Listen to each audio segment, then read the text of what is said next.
चेतन Bharat learning में आप सभी का स्वागत है। देखिए, सबसे पहले तो मैं आपसे क्षमा चाहूंगा कि ये जो हमारी लेक्चर श्रृंखला चल रही थी इसमें थोड़ा सा विलंब आ गया, कुछ समस्याएं उत्पन्न हो गई थी जिसकी वजह से मैं समय पर लेक्चर नहीं दे पाया आपको। पर खैर, देर आए दुरुस्त आए। तो इसी बात के साथ आज के लेक्चर की शुरुआत करते हैं। और आज जो हम लेक्चर पढ़ने जा रहे हैं या जो विषय करने जा रहे हैं वह विषय है राजकोषीय नीति का। अब देखिए, राजकोषीय नीति बहुत महत्वपूर्ण है क्योंकि इससे आप समझेंगे कि भारत की अर्थव्यवस्था में सरकार का क्या योगदान होता है।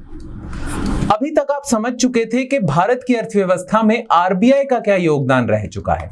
हम जानते हैं भारत की अर्थव्यवस्था में आरबीआई मौद्रिक नीति तय करता है और साथ साथ पूरी बैंकिंग प्रणाली को संचालित करता है ना। तो आरबीआई का ये बहुत महत्वपूर्ण योगदान है क्योंकि मौद्रिक नीति और बैंकिंग प्रणाली से ही हमारी अर्थव्यवस्था चलती है। पर आपको पता है, हमारी अर्थव्यवस्था का संचालन सरकार द्वारा भी किया जाता है और सरकार का बहुत महत्वपूर्ण योगदान है, बहुत ही ज्यादा महत्वपूर्ण योगदान है। ऐसा कहा जाता है कि देखिए, हमारी जो अर्थव्यवस्था है, भारत की अर्थव्यवस्था है, वैसे तो उसमें स्वतंत्र बाजार के नियम ही चल रहे हैं। हमने करा था ना स्वतंत्र बाजार, तो स्वतंत्र बाजार अर्थव्यवस्था ही है हमारी। पर फिर भी यह स्वतंत्र बाजार अर्थव्यवस्था पटरी से गिर ना जाए या पटरी से अलग ना हो जाए, ये पटरी पर ही चलती रहे हमारी अर्थव्यवस्था। इसीलिए इस अर्थव्यवस्था पे थोड़ा सा नियंत्रण तो होना चाहिए। हाँ, वैसे तो स्वतंत्र बाजार के नियम, एडम स्मिथ ने भी कहा था कि स्वतंत्र बाजार के नियम चलेंगे तो अच्छा रहेगा, अर्थव्यवस्था अच्छी चलती रहेगी। पर फिर भी यदि हम स्वतंत्र बाजार को पूर्णतः स्वतंत्र रखेंगे तो पटरी से गिर सकती है गाड़ी। इसीलिए थोड़ा बहुत नियंत्रण होना चाहिए। अब हमारी अर्थव्यवस्था पटरी पर चलती रहे, स्वतंत्र बाजार के हिसाब से ही चले पर पटरी पर चलती रहे, इसके लिए मौद्रिक नीति तय की जाती है, इसके लिए बैंकिंग प्रणाली तय की जाती है और इसी के तहत सरकार राजकोषीय नीति तय करती है। मौद्रिक नीति और राजकोषीय नीति, यह दो नीतियां हैं जिससे आपकी अर्थव्यवस्था पटरी पर रहती है। ये रेलगाड़ी पटरी पर रहती है। ये दो अर्थव्यवस्थाएं, दो नीतियां हैं। आप यूं समझ लीजिए कि मौद्रिक नीति और राजकोषीय नीति वो पटरी ही है दो, जिस पे अर्थव्यवस्था टिकी हुई है। ठीक है, तो आज हम समझेंगे कि भारत सरकार कैसे संचालन करती है अर्थव्यवस्था का, ये चीज हम समझेंगे और कैसे अपनी बजट प्रणाली के तहत अर्थव्यवस्था को रुख देती है, दिशा प्रदान करती है, दिशा निर्देश करती है उसका। ठीक है, इसी विषय में आज राजकोषीय नीति के विषय में ही हम बजट प्रणाली को भी समझेंगे कि भारतीय सरकार हो या राज्य सरकारें हो, ये बजट किन चीजों को ध्यान में रख के तय करती हैं। ठीक है, तो बहुत महत्वपूर्ण विषय है आज का। मौद्रिक नीति जितना ही महत्वपूर्ण विषय है और आज का विषय करने के बाद आप और अच्छे से समझ पाएंगे भारत की अर्थव्यवस्था को और सरकार के द्वारा बनाई गई बहुत सारी नीतियों को, नियमों को। ठीक है, आप और अच्छे से समझ पाएंगे, थोड़ी गहरी नजर हो जाएगी आपकी अर्थव्यवस्था को लेके।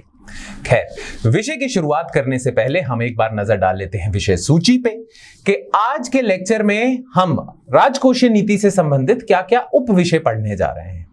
तो सबसे पहले तो हम समझेंगे राजकोषीय नीति की अवधारणा, कि राजकोषीय नीति होती क्या है। फिर उसके बाद हम करेंगे राजकोषीय नीति के लक्ष्य, कि भारत सरकार राजकोषीय नीति बनाती क्यों है, उसके क्या क्या लक्ष्य हैं। फिर हम राजकोषीय विस्तार और राजकोषीय समेकन की अवधारणाओं का परिचय लेंगे कि राजकोषीय विस्तार क्या होता है, राजकोषीय नीति के तहत भारत सरकार राजकोषीय विस्तार कैसे करती है। पहली बात, राजकोषीय विस्तार क्या होता है, राजकोषीय समेकन क्या होता है। इन दोनों अवधारणाओं से परिचित होना बहुत महत्वपूर्ण है। ठीक है, सरकारी बजट, फिर यहां से हम बजट की शुरुआत कर देंगे। सरकारी बजट और उससे संबंधित विभिन्न घाटे जो भारत सरकार रखती है। भारत सरकार को बहुत सारी जगहों पे घाटे होते हैं, तो वो किन किन प्रकार के घाटे होते हैं वो देखेंगे। सरकारी बजट प्रणाली देखेंगे कि बजट निकालते कैसी है भारत सरकार।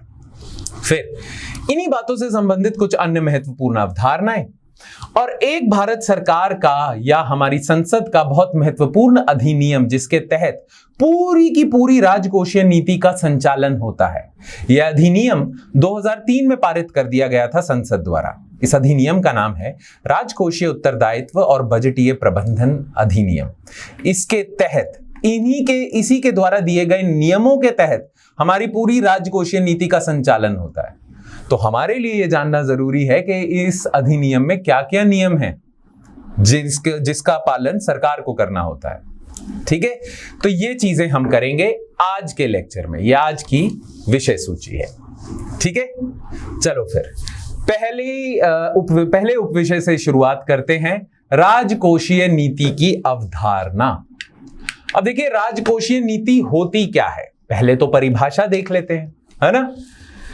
राजकोषीय नीति वह साधन है जिसके द्वारा सरकार किसी देश की अर्थव्यवस्था की निगरानी और प्रभावित करने के लिए अपने खर्च के स्तर और कर की दरों को समयोजित करती है। देखिए भारत सरकार भारत की अर्थव्यवस्था को कैसे प्रभावित करती है। भारत सरकार कर लागू करती है, बहुत सारे लोगों को कर देना होता है। अब भारत सरकार का जो कर का प्रबंधन है उसका प्रभाव भारत की अर्थव्यवस्था पे पड़ता है। यदि भारत सरकार आय कर में वृद्धि कर दे तो ज्यादा लोगों को कर के रूप में सरकार के पास पैसा जमा कराना पड़ेगा, जिसकी वजह से लोगों के पास पैसा कम रह जाएगा, क्योंकि ज्यादातर पैसा तो सरकार को देना पड़ रहा है। जब लोगों के पास पैसा कम रह जाता है तो बाजार में कुल मांग की जो दर है वह कम हो जाती है। अब जब मांग की दर कम होती है, कुल मांग भारत देश में कम होती है, तो अर्थव्यवस्था पे प्रभाव तो पड़ता है ना, बिल्कुल पड़ता है।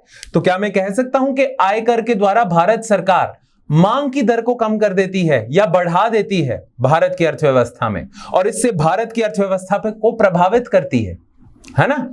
अब आयकर तो एक उदाहरण है, ऐसे सरकार के पास बहुत सारे साधन हैं जिनके द्वारा सरकार अर्थव्यवस्था पे नियंत्रण स्थापित करती है। ठीक है, जब भी सरकार को मांग बढ़ानी हो, पूरे देश में लोगों की मांग बढ़ानी हो, तो सरकार सभी तरीके के सभी प्रकार के कर कम कर देगी। जब कर कम कर देगी तो लोगों के पास शेष धन ज्यादा बचेगा और वो आगे उसे खरीदारी में उसका प्रयोग कर पाएंगे, तो मांग बढ़ जाएगी। जब सरकार को मांग कम करनी होती है, मान लीजिए देश में मुद्रास्फीति बहुत ज्यादा है, और हम जानते हैं, हम पिछले लेक्चर अच्छे से कर चुके हैं कि मुद्रास्फीति ज्यादा कब होती है, जब मांग आपूर्ति की तुलना में ज्यादा होती है। अब मुद्रास्फीति को कम करने के लिए सरकार मांग को कम करना चाहेगी, और मांग को वो कैसे कम करेगी, कर बढ़ा देगी। जैसे ही कर बढ़ जाएंगे लोगों के पास शेष धन कम हो जाएगा, मांग कम हो जाएगी। तो अब आपने देखा कर के द्वारा भारत सरकार अर्थव्यवस्था को कैसे नियंत्रित कर रही है ना। अच्छा, हम जानते हैं भारत सरकार सिर्फ कर ही नहीं लगाती, भारत सरकार व्यय भी करती है, खर्च भी करती है पैसा, है ना। कुछ कल्याण के लिए भारत सरकार का व्यय होता है, कुछ और बहुत सारी चीजों के लिए सब्सिडी के माध्यम से बहुत सारे व्यय करती है भारत सरकार। अब देखिए जब भारत सरकार व्यय करेगी तो आपको नहीं लगता मांग बढ़ जाएगी। जब भी सरकार को लगता है कि पूरी देश की अर्थव्यवस्था में मंदी छाई हुई है और मंदी की वजह से मांग नहीं बढ़ रही है, तो सरकार क्या करेगी, सबसे पहले तो कर कम कर देगी ताकि लोगों के पास शेष धन ज्यादा बचे, और सरकार खुद अपना व्यय बढ़ा देगी, जिससे देश में कुल मांग बढ़ जाएगी और मंदी के दौर से हम बाहर निकलेंगे। आपको याद होगा मैंने आपको जीडीपी का एक फॉर्मूला बताया था, मैंने आपको बताया था कि यह फॉर्मूला हमेशा याद रखना।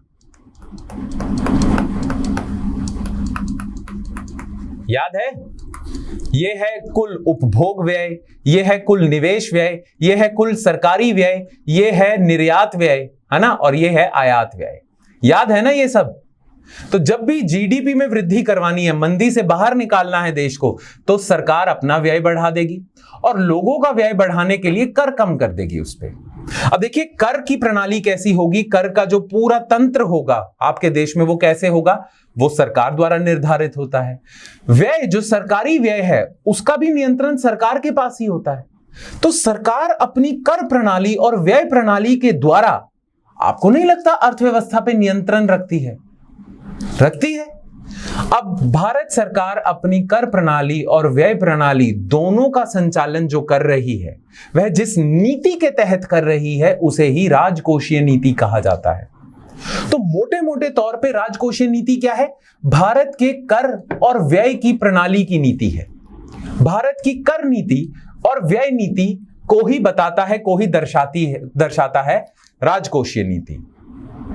ठीक है, तो देखा जाए राजकोषीय नीति कुछ नहीं है। राजकोषीय नीति के तहत भारत सरकार अपने कर के तंत्र को देखती है, व्यय के तंत्र को देखती है। ठीक है, और हम देख चुके हैं इन दोनों के कारण अर्थव्यवस्था पे क्या प्रभाव पड़ता है। पड़ता है प्रभाव, बिल्कुल पड़ता है। इसीलिए हम कहते हैं कि राजकोषीय नीति का अर्थव्यवस्था पे ठीक ठाक प्रभाव पड़ता है। अब अर्थव्यवस्था की भिन्न भिन्न परिस्थितियों के अनुरूप आप कर प्रणाली तय करोगे, व्यय प्रणाली तय करोगे, राजकोषीय नीति तय करोगे। कभी सरकार का मन कर रहा है कि परिस्थितियां अब ऐसी हैं कि हमें मांग में विस्तार करने की जरूरत है, तो कर कम कर दिए जाएंगे, व्यय बढ़ा दिए जाएंगे। कभी कभी लगता है कि मुद्रास्फीति बहुत ज्यादा है, परिस्थितियां बिल्कुल परिवर्तित हो जाती हैं। मान लीजिए आज ऐसी परिस्थिति है कि मंदी का दौर तो नहीं है, पर मुद्रास्फीति बहुत ज्यादा है। इस उपलक्ष्य में आरबीआई क्या करेगा, माफ कीजिएगा, आरबीआई नहीं, भारत सरकार क्या करेगी, कर को बढ़ा देगी, क्योंकि मुद्रास्फीति बढ़ी हुई है, और अपने व्यय को कम कर देगी। अब ये सारी चीजें राजकोषीय नीति के तहत होती हैं। तो राजकोषीय नीति वह नीति है जिसके द्वारा भारत सरकार अपने करों के जो तंत्र है, करों की जो प्रणाली है, व्यय की जो प्रणाली है, उसका ध्यान रखती है, और ध्यान इस हिसाब से रखती है जैसा आपकी परिस्थितियां डिमांड करती हैं। जो आपकी अर्थव्यवस्था की परिस्थितियों की मांग होगी, उसी के अनुरूप अपनी राजकोषीय नीति तय करेगी भारत सरकार। तो मोटे मोटे तौर पे अब मुझे उम्मीद है, मुझे आशा है कि आपको पता चल गया कि राजकोषीय नीति कैसे प्रभावित करती है, मोटे मोटे तौर पे। हाँ, विस्तार से तो हम अभी करेंगे, आगे पूरा लेक्चर पढ़ा है अभी, पर मोटे मोटे तौर पे तो मुझे लगता है आपको पता लग गया होगा, आपको ज्ञात हो गया होगा कि कैसे कर सकते हैं मोटे मोटे तौर पे। चलिए आगे देखें। प्रत्येक वर्ष सरकार बजट के माध्यम से अपनी राजकोषीय नीति की घोषणा करती है। तो देखिए, राजकोषीय नीति और बजट में ज्यादा अंतर नहीं है। बजट के माध्यम से ही प्रतिवर्ष बजट तो निकालना ही होता है भारत सरकार को, तो बजट के माध्यम से ही हर वर्ष की राजकोषीय नीति तय करती है भारत सरकार। तो बजट तो एक माध्यम हो गया जिसके तहत राजकोषीय नीति निकाली जाती है। ठीक है, अब देखिए ये आखिरी वाक्य महत्वपूर्ण है, ध्यान से देखिएगा। मैंने बताया था ना, राजकोषीय नीति और मौद्रिक नीति वह दो पटरियां हैं। राजकोषीय नीति और मौद्रिक नीतियां दोनों एक अर्थव्यवस्था को व्यापक पैमाने पर प्रभावित करती हैं। ये एक तरह से वह दो पटरियां हैं जिनके द्वारा आप अपनी अर्थव्यवस्था की रेलगाड़ी को एक निर्धारित दिशा प्रदान करते हो।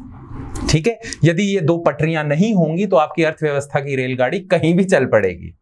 पर पटरियों का क्या मूल्य होता है? पटरियों का मूल्य होता है कि ये दिशा निर्देश देती हैं रेलगाड़ी को, है ना।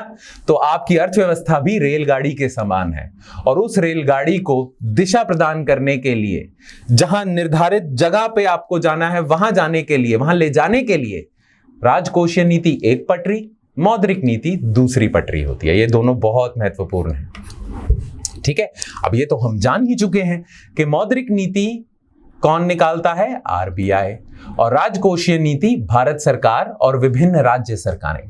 प्रत्येक राज्य सरकार की भी अपनी राजकोषीय नीति होती है, पर हम अभी भारत की बात कर रहे हैं, तो भारतीय सरकार के नियंत्रण में है भारत की राजकोषीय नीति। ठीक है, तो अब देखते हैं कि राजकोषीय नीति के क्या लक्ष्य हैं। भारतीय सरकार राजकोषीय नीति निकालती तो है, और यह भी आपने देख लिया कि एक पटरी है राजकोषीय नीति, पर क्या लक्ष्य है, क्यों निकालती है, ये पटरी क्या काम कर रही है, एक जो साइड है पटरी की। तो अब हम करते हैं राजकोषीय नीति के लक्ष्य। ध्यानपूर्वक सुनिएगा, 3 लक्ष्य हैं राजकोषीय नीति के। ठीक है, 3 महत्वपूर्ण लक्ष्य हैं। वैसे तो बहुत सारे लक्ष्य हैं, पर ये 3 महत्वपूर्ण लक्ष्य हैं। तो एक एक करके राजकोषीय नीति के लक्ष्य हम देखेंगे। सबसे पहला लक्ष्य है राजकोषीय नीति का सार्वजनिक वस्तुओं का आवंटन। अब यह लक्ष्य समझने के लिए आपको पता होना चाहिए कि सार्वजनिक वस्तुएं क्या होती हैं, है ना। देखिए, जितने भी अर्थशास्त्री हैं ना, उन्होंने वस्तुओं को 2 वर्गों में विभाजित किया हुआ है। 2 तरह की वस्तुएं होती हैं। एक तो होती हैं आपकी सार्वजनिक वस्तुएं, ठीक है, और दूसरी होती हैं आपकी निजी वस्तुएं। सार्वजनिक वस्तुएं, निजी वस्तुएं। अब देखिए निजी वस्तुएं क्या हैं। देखिए निजी वस्तुएं वो हैं जो वस्तुएं हम बाजार से खरीदते हैं, ठीक है। जितनी भी वस्तुएं हम बाजार से खरीदते हैं वह सारी निजी वस्तुएं हैं। अब जैसे निजी वस्तुओं की ना दो विशेषताएं हैं जो इसे सार्वजनिक वस्तुओं से भिन्न करती हैं। देखिए निजी वस्तुएं ऐसी वस्तुएं होती हैं जो सभी को उपलब्ध नहीं होती हैं, सभी को उपलब्ध नहीं है। जो इसकी पेमेंट कर सकता है, जो इसका मूल्य चुका सकता है, उसी को वो निजी वस्तु मिलेगी, ठीक है। तो पहली विशेषता तो निजी वस्तु की यह है कि जो इसका मूल्य प्रदान कर देगा उसको ये वस्तु मिल जाएगी, ठीक है, सभी को नहीं मिलती। दूसरी निजी वस्तु की विशेषता क्या है? दूसरी निजी वस्तु की विशेषता यह है कि जब कोई इंसान ये वस्तु ज्यादा खरीद लेगा तो वो बाकियों के लिए कम छोड़ देगा उसे। मान लीजिए पूरे देश में ये 100 पेन ही हैं, 100 पेन बनाए गए थे पूरे देश के लिए। यदि मैं ही 90 के 90 पेन खरीद लूंगा तो पूरे देश के लिए मैंने सिर्फ 10 पेन छोड़ दिए, है ना। यह दूसरी विशेषता है। निजी वस्तुओं के साथ समस्या यह है कि एक तो ये सभी को उपलब्ध नहीं है, ये उन्हीं लोगों को उपलब्ध है जो इसका मूल्य प्रदान कर सकते हैं। और दूसरी समस्या यह है कि ये यदि कोई एक व्यक्ति ज्यादा खरीद लेगा तो बाकियों के लिए कमी पैदा कर देगा, ठीक है। यह दो समस्याएं कह लीजिए, यह दो विशेषताएं कह लीजिए सार्वजनिक निजी वस्तुओं की। परंतु सार्वजनिक वस्तुएं वह वस्तुएं होती हैं जिनमें यह दोनों चीजें नहीं होती। पहली चीज क्या थी? जो इंसान मूल्य प्रदान करेगा उसी को निजी वस्तु मिलेगी। सार्वजनिक वस्तु ऐसी है जो सभी को मिलेगी। मूल्य आप दे सकते हैं तो भी मिल जाएगी, नहीं दे सकते तो भी मिल जाएगी, ये सभी को देगी भारत सरकार। जैसे कि सड़क हो गई, सड़क भी एक प्रकार की वस्तु है। अब जो सड़क है आपकी वह सभी को उपलब्ध है, सभी उस पे चल सकते हैं, सभी उस पे अपना वाहन चला सकते हैं, सड़क हो जाएगी सार्वजनिक वस्तु।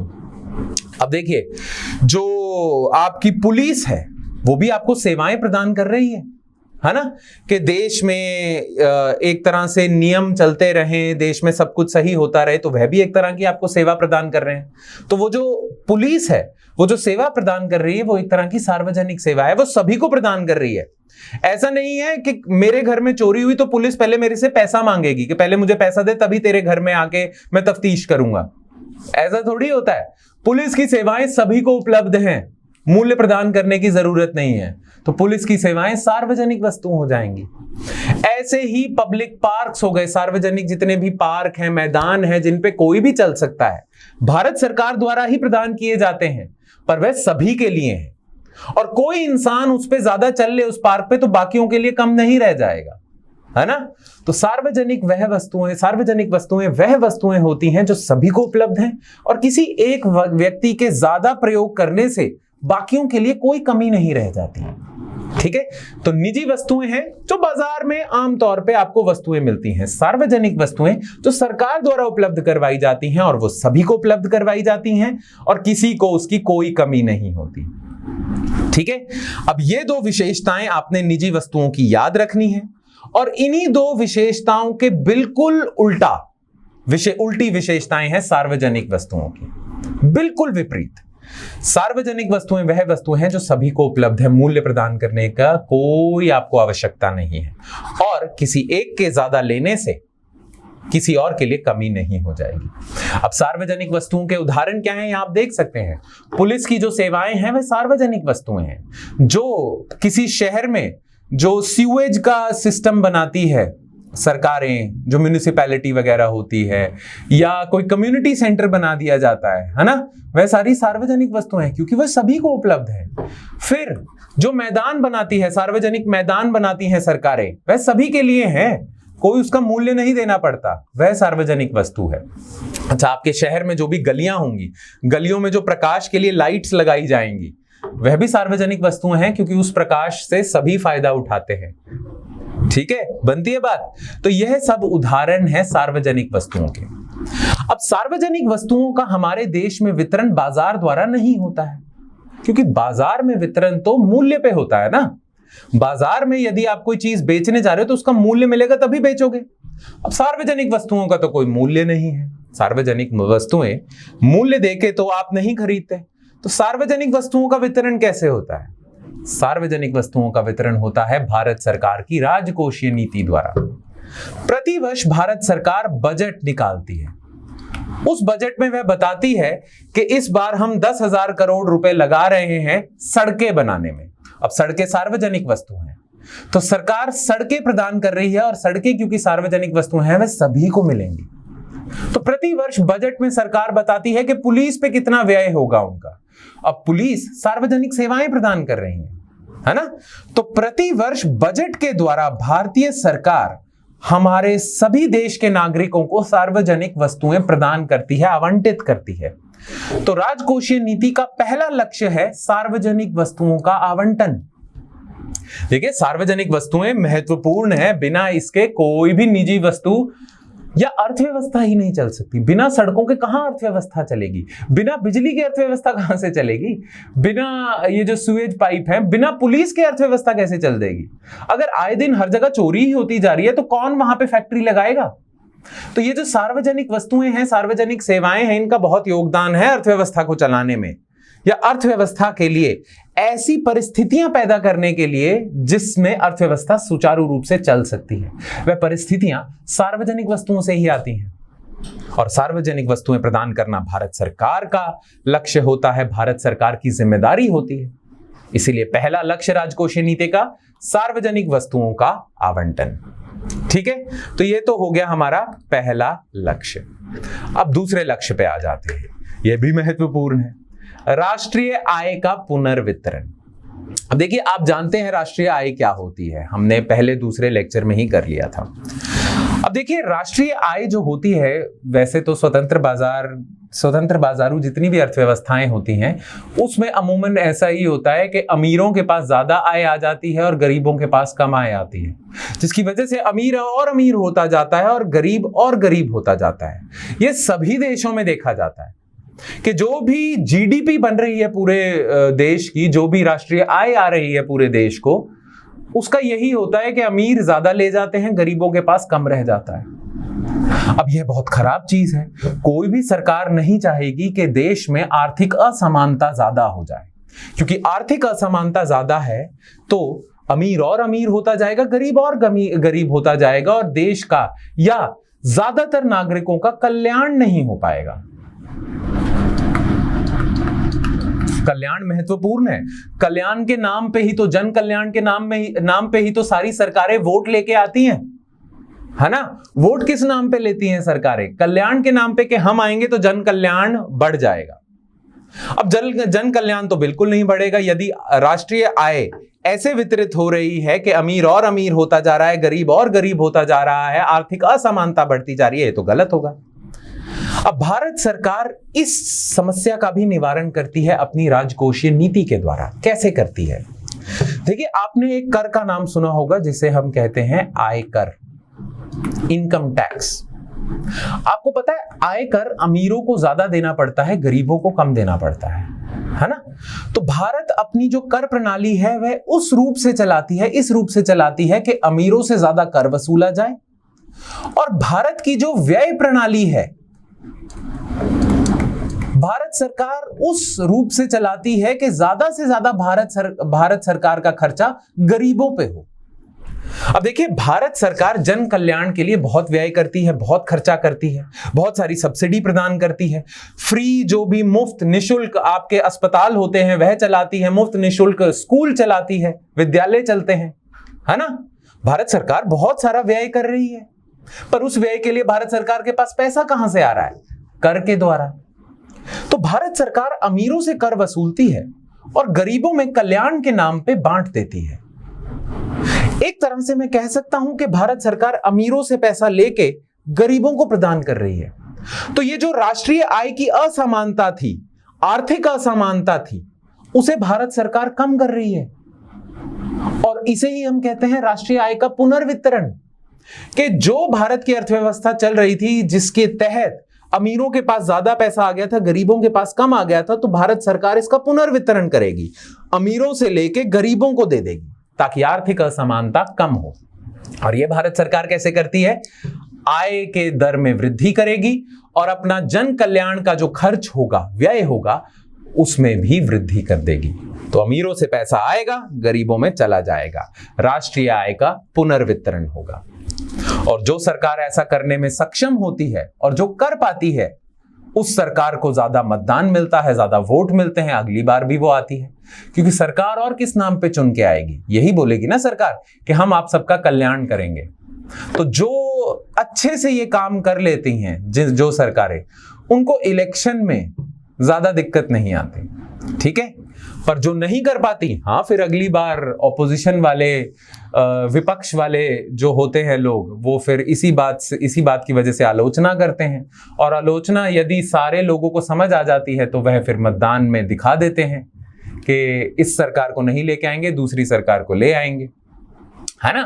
खैर, वो तो आपकी राजनीति की बातें हो गई। हम अर्थशास्त्र की बात करें तो अर्थशास्त्र में हर सरकार यह तो करना चाहती है कि राष्ट्रीय आय का पुनर्वितरण हो, ठीक है। तो देखो, पहला भी सरल था, सार्वजनिक वस्तुओं का आवंटन। बस इसमें आपने समझा कि सार्वजनिक वस्तुएं और निजी वस्तुओं में क्या मुख्य अंतर है।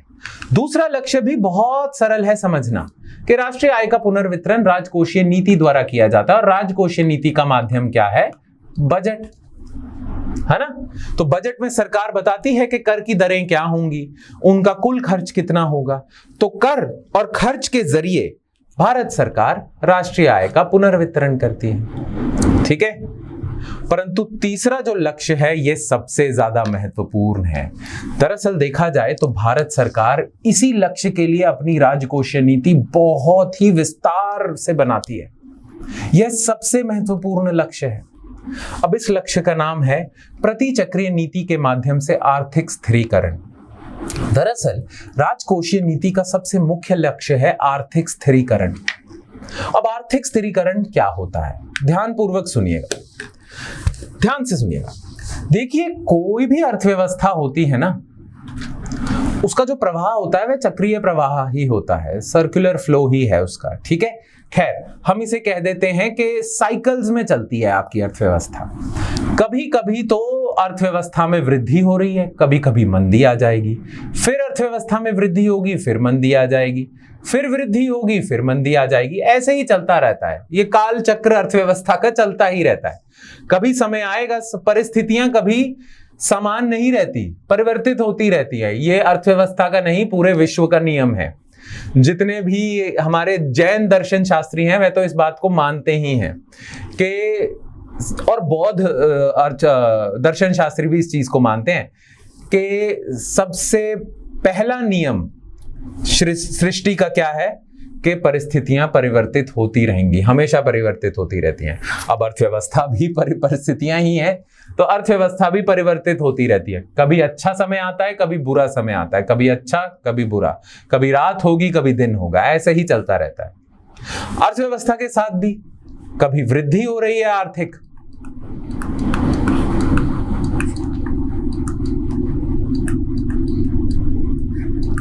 और कभी मंदी के बादल छाए हुए हैं, ठीक है।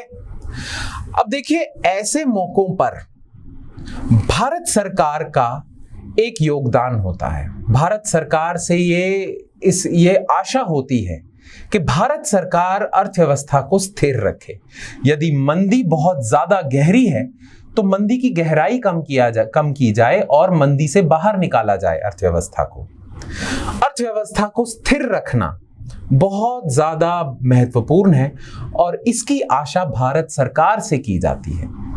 अब देखिए, राजकोषीय नीति के तहत भारतीय सरकार अर्थव्यवस्था को कैसे स्थिर रखती है, ध्यानपूर्वक सुनिएगा। मैं उदाहरण के रूप में ही आपको बताता हूं। देखिए, मान लीजिए भारत पे बहुत ही ज्यादा खतरनाक मंदी के बादल छाए हुए हैं। अब आप जानते हो, जब मंदी के बादल छाए होते हैं तो लोगों के पास पैसा ही नहीं होता। जब लोगों के पास पैसा नहीं होता तो लोग खर्च भी नहीं करते।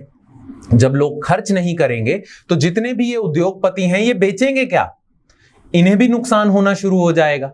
यह कुछ बेचेंगे नहीं तो इन्हें पता है इनकी बनाई हुई चीजें अगर नहीं बिक रही तो ये नई चीजें नहीं बनाएंगे। जब ये नई चीजें नहीं बनाएंगे तो देश में वस्तुएं और सेवाएं नहीं बनेंगी तो फिर जीडीपी भी गिर जाएगी। है ना। तो मंदी के समय में मांग बहुत ज्यादा गिरी होती है क्योंकि लोगों के पास पैसा ही नहीं होता।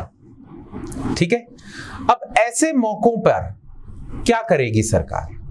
देखिए, ऐसे मौकों पर सरकार जो भी कर हैं सरकार पे, उन्हें कर देगी कम, ताकि लोगों के पास कुछ पैसा तो आए जिसके तहत वह खर्चा कर पाए।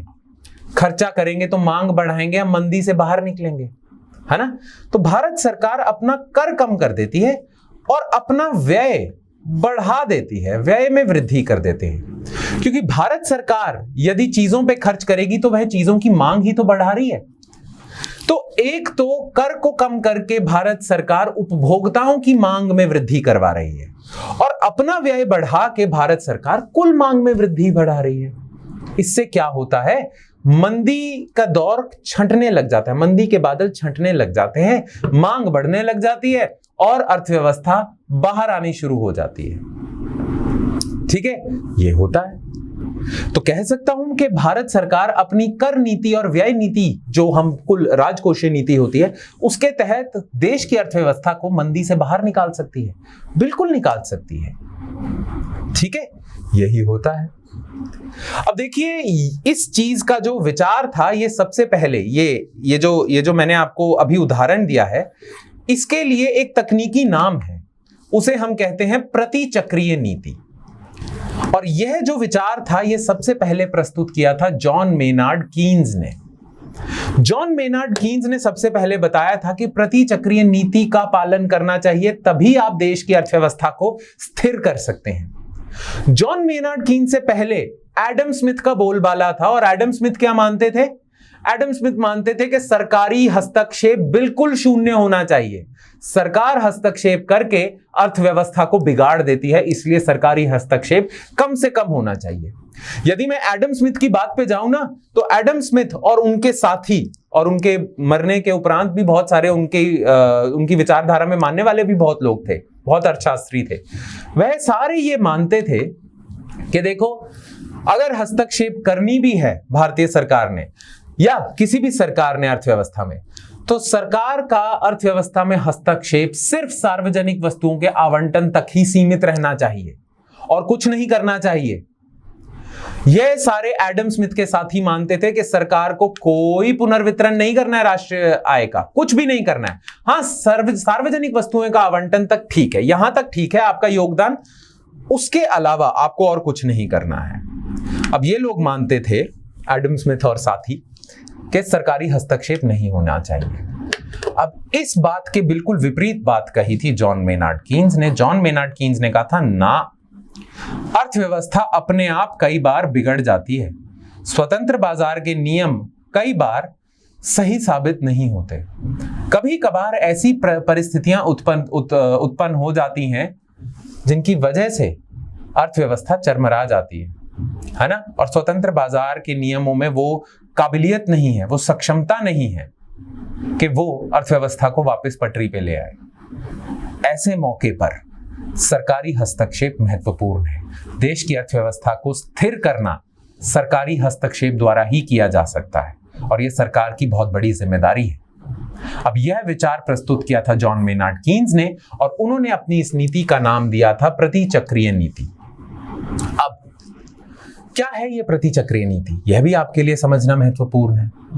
देखिए, जॉन मेनार्ड कीन्स से पहले जो एडम स्मिथ और उनके साथीगण थे, वह क्या मानते थे कि जब भी मंदी आएगी तो स्वतंत्र बाजार में इतना सामर्थ्य है कि वह अपने आप मंदी से बाहर निकाल लेगा। जॉन मेनार्ड कीन्स ने इसका विरोध किया था, परंतु स्वतंत्र बाजार में मानने वाले लोग कहते हैं कि मंदी से अपने आप अर्थव्यवस्था बाहर आ जाएगी, कोई चिंता करने की जरूरत नहीं है। अब देखिए, मंदी के समय क्या होता है, ध्यानपूर्वक सुनिएगा। मंदी के समय मांग गिर जाती है। मांग गिर जाती है तो लोगों का जो लेन देन चल रहा होता है वह गिर जाता है। अब यदि बाजार से लोग कुछ खरीदेंगे नहीं तो जीएसटी कहां से आएगा सरकार के पास? यदि मंदी के दौर में लोगों की आय ही गिर जाएगी तो आयकर भी तो गिर जाएगा जो सरकार के पास आता है।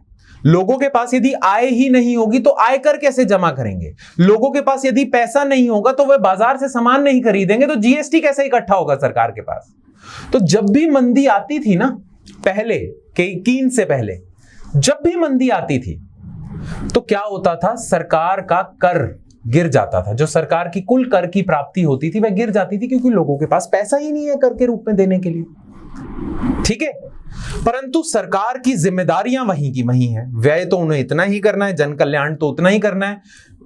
मैं तो ये कहूंगा कि मंदी के दौर में तो ज्यादा लोगों को कल्याण की आवश्यकता पड़ती है, तो सरकार का व्यय बढ़ जाता है मंदी के दौरान। ठीक है, पर सरकार के पास कर के रूप में पैसा तो आ नहीं रहा। कीन्स से पहले क्या लोग करते थे, देखो जब मंदी है तो कर के रूप में पैसा नहीं आ रहा, तो जितने भी अर्थशास्त्री होते थे जो राजकोषीय नीति बनाते थे वह कर बढ़ा देते थे। क्यों बढ़ाते थे? क्योंकि सरकार के पास आ ही नहीं रहा पैसा। अब मंदी चल रही है, लोग पैसा तो दे नहीं रहे हैं, पर सरकार को फौज भी तो मेंटेन करनी है, पुलिस भी तो मेंटेन करनी है, सरकार के खर्चे तो वहीं के वहीं खड़े हैं। कर के रूप में जो प्राप्तियां थी वो कम होती जा रही हैं, तो सरकार क्या करेगी? कर बढ़ा देगी लोगों पे।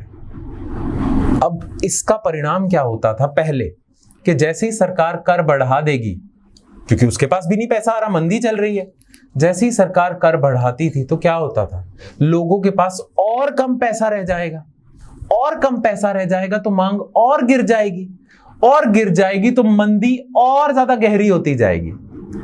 तो सरकार की इस नीति की वजह से, जिसे हम चक्रीय नीति भी कह सकते हैं, ठीक है, सरकार की इस नीति की वजह से मंदी और गहरी होती जाती थी।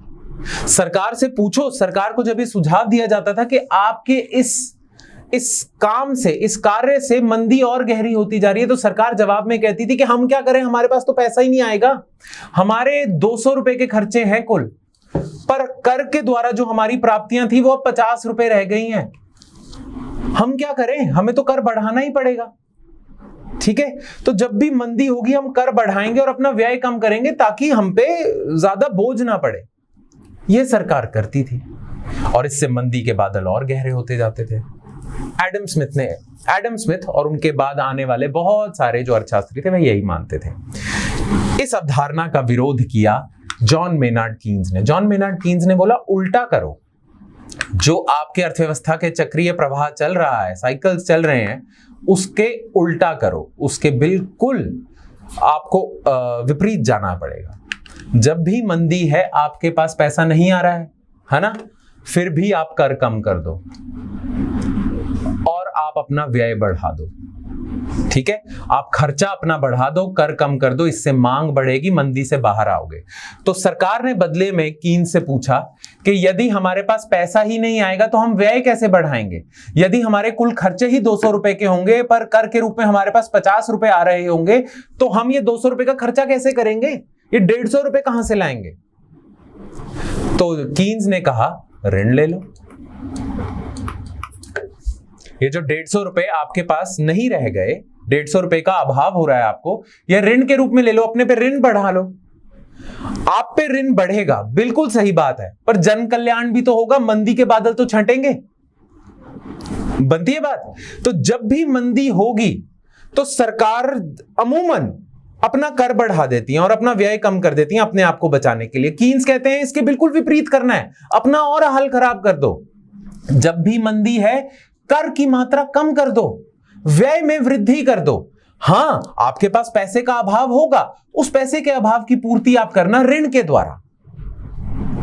ठीक है, ये इससे आप अर्थव्यवस्था को स्थिर कर पाएंगे, मंदी से बाहर निकलवा पाएंगे। ठीक है, और जब परिस्थितियां अच्छी हो जाएंगी, जब आर्थिक वृद्धि हो रही होगी, तो देखो अब आप पे पुराना ऋण तो चल रहा है, ठीक है, उसकी चुकौती के लिए आपके पास पैसा होना चाहिए। पर देखिए, अब ना आर्थिक स्थिति अच्छी चल रही है देश में, अर्थव्यवस्था के नजर से यदि हम देखें तो हरियाली ही है, चल रहा है, बढ़िया चल रहा है। ऐसी परिस्थितियों में यदि आप कर की मात्रा बढ़ा भी देंगे तो भी लोगों पे बोझ नहीं पड़ेगा। ठीक है, तो जब आर्थिक वृद्धि चल रही होती है तो आप कर की मात्रा बढ़ा दें, अपना व्यय कम कर दें, लोगों पे ज्यादा फर्क नहीं पड़ेगा क्योंकि अर्थव्यवस्था में हरियाली चल रही है ना। तो प्रतिचक्रीय नीति क्या होगी कीन्स की? वह कहते हैं कि जब बढ़िया समय चल रहा है, जब सब बढ़िया चल रहा है, तब लोगों से ज्यादा कर वसूलो और लोगों पे कम व्यय करो। ठीक है, अपने पास पैसा रखो ताकि कल को जब मंदी आ जाएगी तो आप अपना कर कम कर सको और अपना व्यय बढ़ा सको। जब भी मंदी होगी तो आपने कर कम करना है, व्यय बढ़ाना है। जब भी सही होंगी परिस्थितियां तब आपने कर बढ़ाना है और व्यय कम करना है, पैसे बचाने हैं। उल्टा चलो, जो परिस्थितियां चल रही हैं पूरी अर्थव्यवस्था में उसके बिल्कुल विपरीत चलो। अच्छा चल रहा है सब कुछ, अपने खर्चे कम कर दो और अपना कर की मात्रा बढ़ा दो। बुरा चल रहा है तो खर्चे बढ़ा दो, क्योंकि उसी से अर्थव्यवस्था बाहर आएगी। अब इस पूरी नीति को हम कहते हैं प्रतिचक्रीय नीति। और जब कीन्स ने यह विचार प्रस्तुत किया कुछ 1940 के आसपास, 1930-40 के आसपास प्रस्तुत किया, तभी से विश्व में जितनी भी सरकारें हैं उन्हें यह बात पसंद आई। और आज के दौर में विश्व में जितनी भी सरकारें हैं, देश की जितनी भी सरकारें हैं, सब प्रतिचक्रीय नीति को मानते हैं और सभी ने अपनी राजकोषीय नीति का हिस्सा बना लिया है, भाग बना लिया है प्रतिचक्रीय नीति को। अब आज के जमाने में तकरीबन सभी देश अपनी राजकोषीय नीति प्रतिचक्रीय नीति के अनुरूप ही रखते हैं, क्योंकि वह जानते हैं, वह कीन्स के इस विचार से सहमत हैं कि प्रतिचक्रीय नीति आर्थिक स्थिरीकरण करती है। ठीक है, और इसे ही हम प्रतिचक्रीय नीति कहते हैं। अब आपको 3 लक्ष्य पता चल गए और महत्वपूर्ण है, और अब आपको पता चल गया कि राजकोषीय नीति कितनी ज्यादा महत्वपूर्ण है देश की अर्थव्यवस्था के लिए। देश की अर्थव्यवस्था को सार्वजनिक वस्तु प्रदान करना राजकोषीय नीति की जिम्मेदारी है। देश की अर्थव्यवस्था में राष्ट्रीय आय का पुनर्वितरण करना राजकोषीय नीति के द्वारा होता है। देश में आर्थिक स्थिरीकरण राजकोषीय नीति के द्वारा होता है। हाँ, आर्थिक स्थिरीकरण या प्रतिचक्रीय नीति का जो विचार था वह जॉन मेनार्ड कीन्स ने प्रस्तुत किया था। बनती है बात? ठीक है, चलिए 2 और अवधारणाएं मैं आपको बता देता हूं। ठीक है, अभी तक आपने क्या सीखा है? प्रतिचक्रीय नीति के तहत जब भी मंदी होगी तो क्या किया जाएगा? कर कम कर दिए जाएंगे और सरकारी व्यय बढ़ा दिए जाएंगे। अब इससे एक चीज होगी, जब व्यय की मात्रा ज्यादा होगी और कर की मात्रा कम है, खर्चा आपका 200 रुपए का है पर आपके पास पैसा 100 रुपए आ रहा है, तो ये जो 100 रुपए का आपके पास शेष खर्चा है, इसकी पूर्ति आप कहां से करोगे? ऋण लेके, है ना? तो जब भी मंदी होती है, प्रतिचक्रीय नीति के तहत सरकार अपना कर कम कर देती है, व्यय बढ़ा देती है, जिसकी वजह से उस पे ऋण बढ़ जाता है ना? अब इसे हम कहते हैं राजकोषीय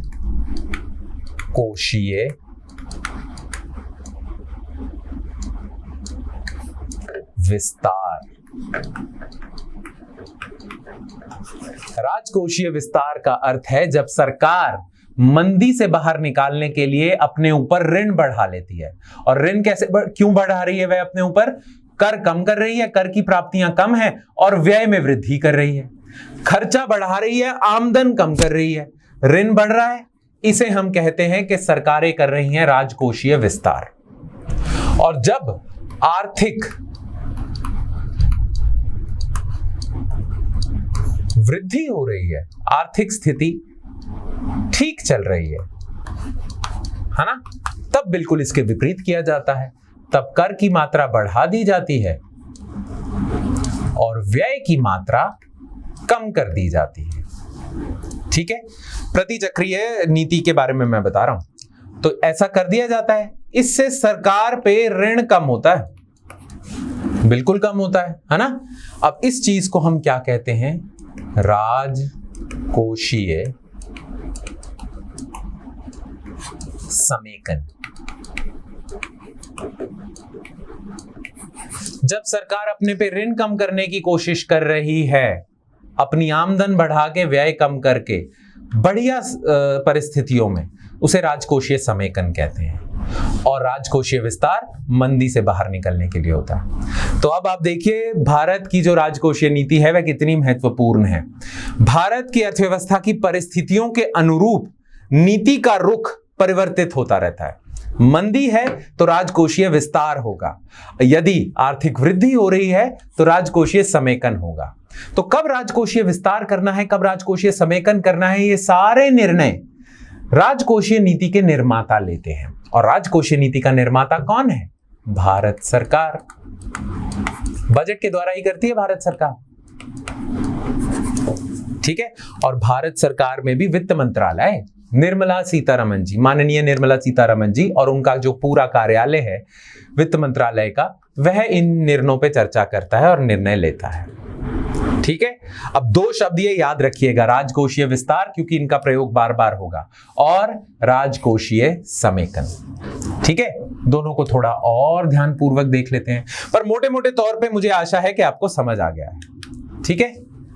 तो यह तीन हैं आपके राजकोषीय नीति के लक्ष्य। एक बार दोबारा पढ़ लेते हैं। सार्वजनिक वस्तुओं का आवंटन, राष्ट्रीय आय का पुनर्वितरण, प्रतिचक्रीय नीति के माध्यम से आर्थिक स्थिरीकरण। और याद रखिएगा, प्रतिचक्रीय नीति के जो निर्माता थे या यह विचार जिन्होंने प्रस्तुत किया था, वह थे कीन्स, जॉन मेनार्ड कीन्स। बहुत योगदान है इनके आज की आधुनिक अर्थव्यवस्था का संचालन करने में। आज की आधुनिक अर्थव्यवस्था जिस रूप से संचालित होती है, उसमें जॉन मेनार्ड कीन्स का बहुत महत्वपूर्ण योगदान है। इन्होंने ये विचार प्रस्तुत किया था, और इस विचार की प्रस्तुति के बाद तकरीबन सभी देश जहां पे करप्शन कम है, जहां पे अच्छे से संचालित हो रही हैं आर्थिक नीतियां, इनकी वजह से अर्थव्यवस्था उन देशों की अच्छी हो गई। भारत भी उनमें से एक है, ठीक है। चलिए अब आगे बढ़ते हैं। तो प्रतिचक्रीय राजकोषीय नीति के दो लक्ष्य होते हैं। देखा जाए, अभी तक तो हमने करा है कि प्रतिचक्रीय राजकोषीय नीति आर्थिक स्थिरीकरण के लिए की जाती है ना।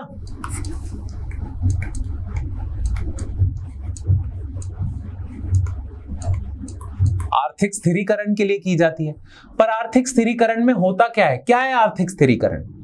देखिए, जब भी मंदी है तो करना है आर्थिक विकास, और जब अच्छा समय चल रहा है, जब बहुत अच्छा समय चल रहा है, तब एक समस्या उत्पन्न हो सकती है कि आपके देश में आर्थिक वृद्धि तो होती जा रही है, बहुत बढ़िया चल रहा है, पर उस आर्थिक वृद्धि के साथ मुद्रास्फीति चल रही है ना। तो मुद्रास्फीति पे नियंत्रण करना बहुत ज्यादा महत्वपूर्ण है। तो देखा जाए, आर्थिक स्थिरीकरण में दो चीजें आती हैं, मंदी के दौर में आर्थिक विकास करना, मुद्रास्फीति पे नियंत्रण करना। अब देखिए, जब मंदी का दौर है तो आर्थिक स्थिरीकरण आप कैसे करोगे? आप करों में कर दोगे कमी और खर्च में कर दोगे वृद्धि। जब आप कर की मात्रा कम कर दोगे, खर्च व्यय अपना बढ़ा दोगे, राजकोषीय विस्तार का पालन करोगे, तो आर्थिक विकास होगा, मंदी के बादल छंटेंगे। पर जब मंदी नहीं चल रही है, आर्थिक वृद्धि हो रही है, तब मुद्रास्फीति पे आप कैसे नियंत्रण पा सकते हैं? देखिए, अभी तक आपने पढ़ा था कि मुद्रास्फीति पे नियंत्रण आरबीआई मौद्रिक नीति के द्वारा करता है ना। पर आपको पता है, मुद्रास्फीति पे नियंत्रण थोड़ा बहुत भारतीय सरकार का भी है, और भारतीय सरकार राजकोषीय नीति के तहत करती है। जब कभी भी मुद्रास्फीति की दर ज्यादा है तो आर्थिक स्थिति आपकी स्थिर नहीं है, मुद्रास्फीति ज्यादा है, तो उसको कम करने के लिए मौद्रिक नीति के द्वारा आरबीआई अपना कार्य कर रही है। पर भारत सरकार भी कुछ कार्य करती है राजकोषीय नीति के तहत। भारत सरकार क्या करेगी? करों में वृद्धि, कर बढ़ा देगी, आय कर बढ़ा देगी और अपना खर्च कम कर देगी। जैसे ही भारत सरकार कर में वृद्धि कर देगी, अपना खर्च कम कर देगी, तो आपको नहीं लगता देश में जो कुल मांग है वह कम हो जाएगी? और मुद्रास्फीति के विषय में तो हम कर चुके हैं कि जब भी मांग कम होती है तो दाम गिरने लग जाते हैं। तो जब भी मुद्रास्फीति की दर ज्यादा है, भारत सरकार करों में करेगी वृद्धि, खर्च में करेगी कमी, कुल मांग में होगी गिरावट, जिससे मुद्रास्फीति गिरने लग जाएगी या नियंत्रण में आने लग जाएगी। अब इसे हम कहते हैं राजकोषीय समेकन। तो प्रतिचक्रीय राजकोषीय नीति में दो चीजें हैं, राजकोषीय विस्तार, राजकोषीय समेकन। यह दोनों आर्थिक स्थिरीकरण के लिए की जाती हैं, और आर्थिक स्थिरीकरण में क्या होगा? आर्थिक विकास के लिए राजकोषीय विस्तार, मुद्रास्फीति पे नियंत्रण के लिए राजकोषीय समेकन। ठीक है, बढ़े आगे। मुझे आशा है कि समझ आ रहा होगा आपको अभी तक। चलिए आगे बढ़ते हैं। अब देखिए, राजकोषीय विस्तार को थोड़ा और विस्तार से देखते हैं। ठीक है, अब हमने देख लिया कि प्रतिचक्रीय राजकोषीय नीति के दो अंग हैं, राजकोषीय विस्तार और राजकोषीय समेकन, है ना। तो पहले देख लेते हैं राजकोषीय विस्तार के क्या प्रभाव होते हैं। देखिए यहां पे दिए गए हैं राजकोषीय विस्तार के लाभ, कि क्या लाभ होता है राजकोषीय विस्तार से। तो देखिए जब भी आप राजकोषीय विस्तार करते हो तो कुल मांग में वृद्धि होती है, जो देश के लिए अच्छा है, अर्थव्यवस्था के लिए अच्छा है। ठीक है, अब एक और चीज है और ये ध्यान से सुनिएगा, आपको याद होगा निवेश हमने राष्ट्रीय आय लेखांकन के विषय में किया था कि निवेश क्या होता है, देश में जितने भी पूंजीगत वस्तुएं बन रही हैं, है ना, यही होता है निवेश। अब देखिए जब आपके देश में मांग नहीं होगी तो जितने भी निजी उद्योगपति हैं वह नई फैक्ट्रियां नहीं लगाएंगे, वह नए कारखाने नहीं बनाएंगे। क्यों नहीं बनाएंगे? क्योंकि उन्हें पता है कि उनकी बनी हुई चीजें ही बिक नहीं रही हैं, क्योंकि मांग कम चल रही है। तो वह नए कारखाने क्यों स्थापित करें, अपनी आपूर्ति का स्तर क्यों बढ़ाएं चीजों की। यही उदाहरण ले लीजिए कि मान लीजिए मैं ये पेन उत्पादक हूं, मैं ये पेन बनाता हूं। अब देश में इस पेन की मांग गिरी हुई है, मेरे बनाए हुए पेन नहीं बिक रहे, तो क्या मैं एक और फैक्ट्री लगाऊंगा और पेन बनाने के लिए? बिल्कुल नहीं। तो मैं और फैक्ट्री में निवेश नहीं करूंगा। जब मांग की स्तर गिरी होती है तो निजी निवेश की स्तर भी गिर जाती है ना, ये होता है। अब देखिए जब मांग की स्तर ज्यादा होगी, ये बात याद रखिएगा, जब भी मांग की स्तर ज्यादा होगी, मुझे पता है मेरे पेन बिक जाएंगे, तो मैं नया कारखाना खोलूंगा ताकि और पेन बने और बिकें। तो मांग के ऊपर भी निर्भर करता है निवेश, ये याद रखना। ठीक है, तो राजकोषीय विस्तार का सबसे पहला प्रभाव है कि कुल मांग में वृद्धि होती है, अर्थव्यवस्था अच्छी चलती है। और क्योंकि इतनी मांग बढ़ जाती है कि जितने भी निवेश करता है वह निवेश करना शुरू कर देते हैं, और हम जानते हैं निवेश से भी आर्थिक वृद्धि होती है ना। आपके देश के जो उत्पादन क्षमता है उसमें भी वृद्धि होती है यदि निवेश करा हुआ है आपने। एक फैक्ट्री 100 पेन बना सकती है, यदि आप 2 फैक्ट्री लगा दोगे तो 200 पेन बन जाएंगे, तो आपकी उत्पादन क्षमता बढ़ जाएगी। तो निवेश भी महत्वपूर्ण है देश के लिए। खैर वापस आते हैं, राजकोषीय विस्तार के प्रभाव में लाभ देखें तो राजकोषीय विस्तार के लाभ क्या है? कुल मांग में वृद्धि होती है और सार्वजनिक निवेश में भी वृद्धि होती है। सार्वजनिक निवेश क्या होगा? सरकारी निवेश, सरकार द्वारा निवेश किया गया। ठीक है, अब देखिए सरकार खर्चा तो कर ही रही है। अब देश में मंदी से बचाने के लिए सरकार एक तो वैसे खर्चा करती है, एक निवेश खर्चा बढ़ा देती है, दोनों बढ़ा देती है, जिससे मांग में वृद्धि और हो जाती है, मंदी से हम बाहर आ जाते हैं। खैर, राजकोषीय विस्तार मांग में वृद्धि करती है, सार्वजनिक निवेश में वृद्धि करती है, देश में निवेश दर बढ़ती है और देश को फायदा होता है। ये तो हो गए लाभ। पर आपको पता है, मैंने आपको बताया था प्रति चक्रीय, कीन्स ने बताया है, प्रति चक्रीय राजकोषीय नीति में क्या होता है कि जब परिस्थितियां विस्तार की हों तो ही विस्तार करना चाहिए, जब परिस्थितियां विस्तार की नहीं है तो नहीं विस्तार करना चाहिए। अब जब मंदी है तो विस्तार ठीक है, पर जब सब बढ़िया चल रहा है तब आप राजकोषीय विस्तार करते हो तो राजकोषीय विस्तार के लाभ नहीं होते, हानि होती है। अब हानि क्या होती है? देखिए परिस्थितियों के अनुकूल ही चलना चाहिए। यदि सही परिस्थितियों में आप राजकोषीय विस्तार करते हो तो ये लाभ होंगे, परंतु यदि आप गलत परिस्थितियों में राजकोषीय विस्तार करते हो तो हानि होगी। अब क्या हानि हो सकती है? मुद्रास्फीति बढ़ जाएगी। देखिए आर्थिक वृद्धि चल रही है, पहले से ही मांग की दर बढ़ी हुई है, उस पे से सरकार कर कम कर दे और व्यय बढ़ा दे जिससे और मांग बढ़ जाए, फिर तो मुद्रास्फीति बढ़ जाएगी। तो मुद्रास्फीति की समस्या उत्पन्न होने लग जाएगी यदि गलत परिस्थितियों में विस्तार हो रहा है। ठीक है, और दूसरी समस्या है हाशकारी प्रभाव। हाशकारी प्रभाव को हम क्राउडिंग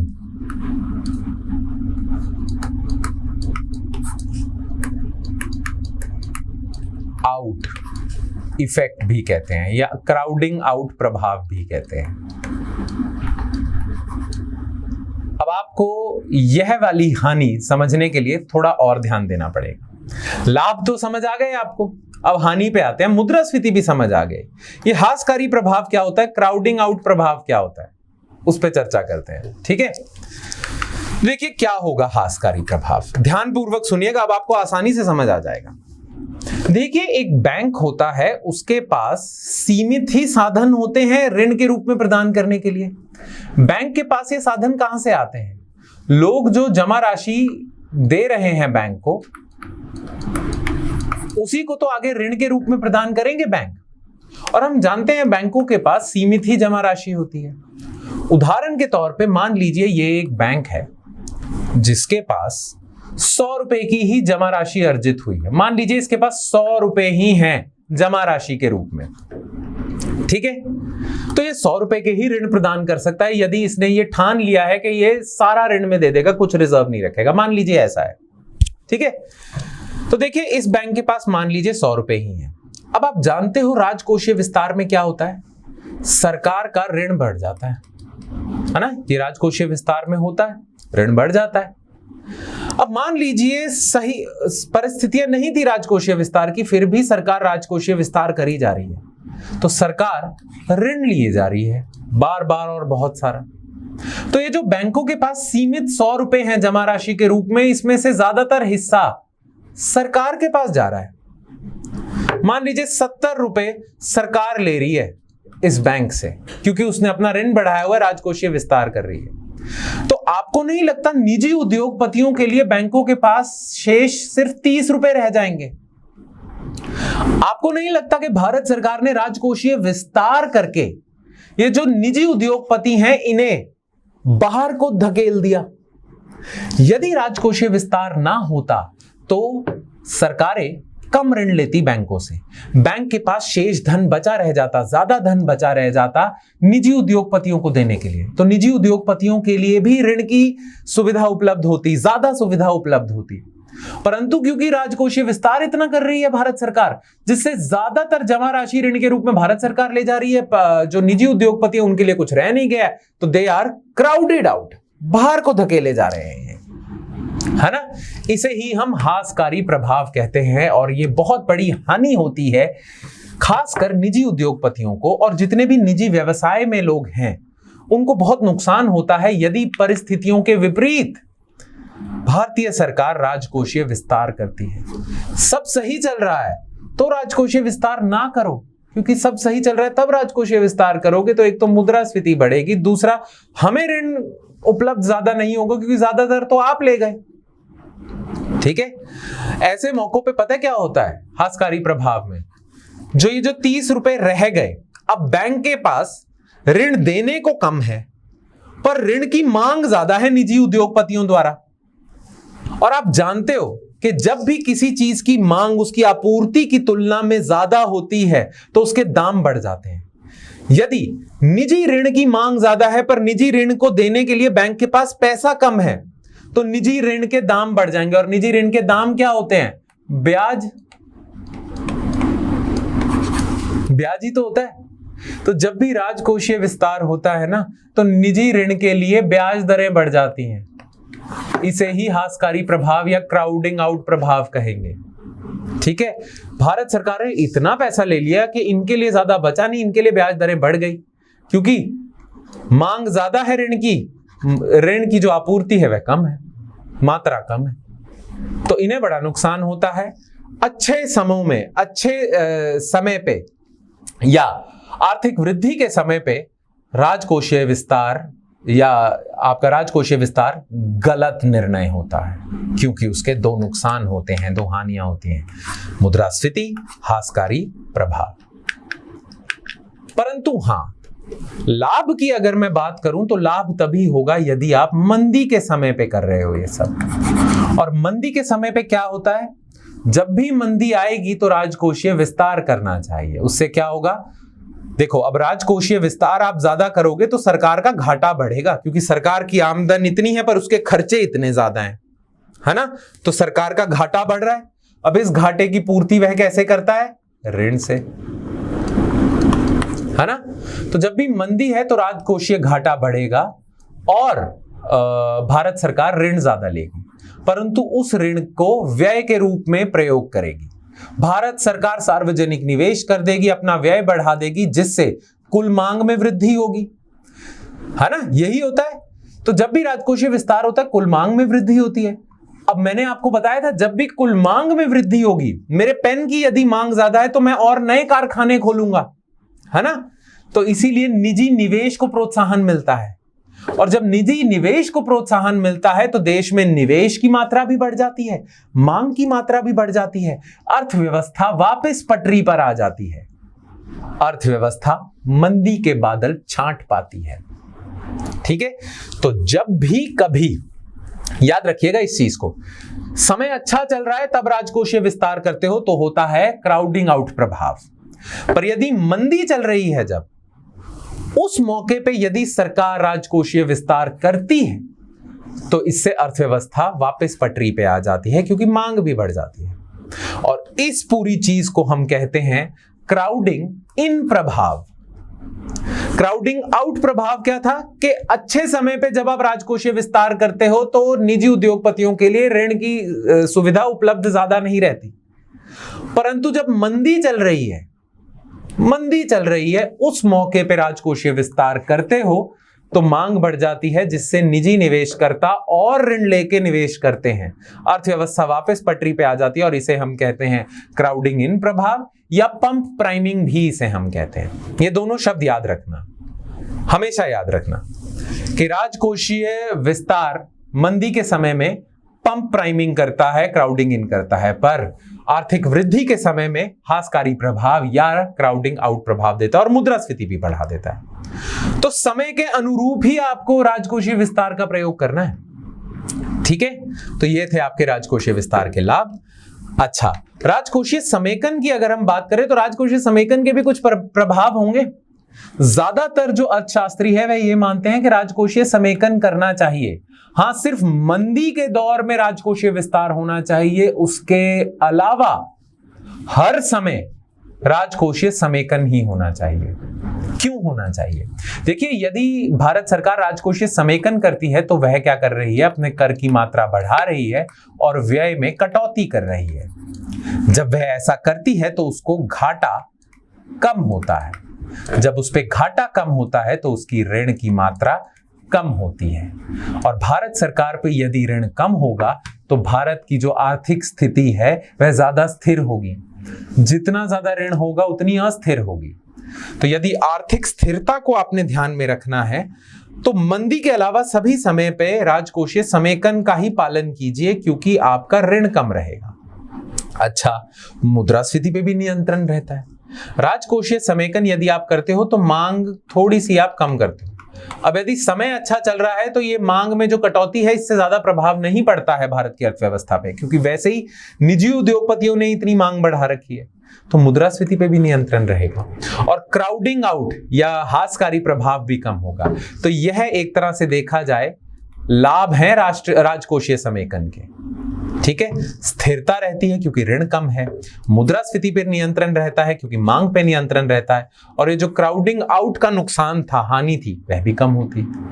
ठीक है, तो फिर क्या करना चाहिए? अर्थशास्त्री क्या मानते हैं कि भारत के जो राजकोषीय नीतिकर्ता हैं उन्हें किस प्रकार की नीति बनानी चाहिए, क्या किया जाना चाहिए? ध्यानपूर्वक सुनिएगा ये 3 वाक्य। जब अर्थव्यवस्था अच्छी चल रही है तो सरकारों को राजकोषीय समेकन का पालन करना चाहिए। बिल्कुल सही, अपने आप को स्थिर करो, मुद्रास्फीति पे नियंत्रण करो, क्राउडिंग आउट प्रभाव कम करो। सही समय चल रहा है, समेकन। जब अर्थव्यवस्था मंदी के दौर में है तो सरकारों को राजकोषीय विस्तार का पालन करना चाहिए, तभी मंदी के बादल छटेंगे। ठीक है, इसीलिए हमारा दीर्घकालिक लक्ष्य होना चाहिए राजकोषीय समेकन का, कि वैसे तो हमें राजकोषीय समेकन के बारे में ही सोचना चाहिए, हमारा दीर्घकालिक लक्ष्य भी राजकोषीय समेकन का ही होना चाहिए। हां, बीच बीच में परिस्थितियों के अनुरूप आपके पास इतना लचीलापन होना चाहिए, आपकी नीति में इतना लचीलापन होना चाहिए कि आप बीच बीच में कभी कभार परिस्थितियों के अनुरूप आप राजकोषीय विस्तार कर दें, पर जैसी परिस्थितियां ठीक हो गई वापस से राजकोषीय समेकन की तरफ आ जाए। तो दीर्घकालिक लक्ष्य राजकोषीय समेकन का होना चाहिए। हां, आपकी नीति में इतना लचीलापन होना चाहिए कि मंदी में विस्तार कर सके, वैसे समेकन की ही आपकी नीति होनी चाहिए। ठीक है, यह 3 वाक्य महत्वपूर्ण है और यही करती है भारत सरकार।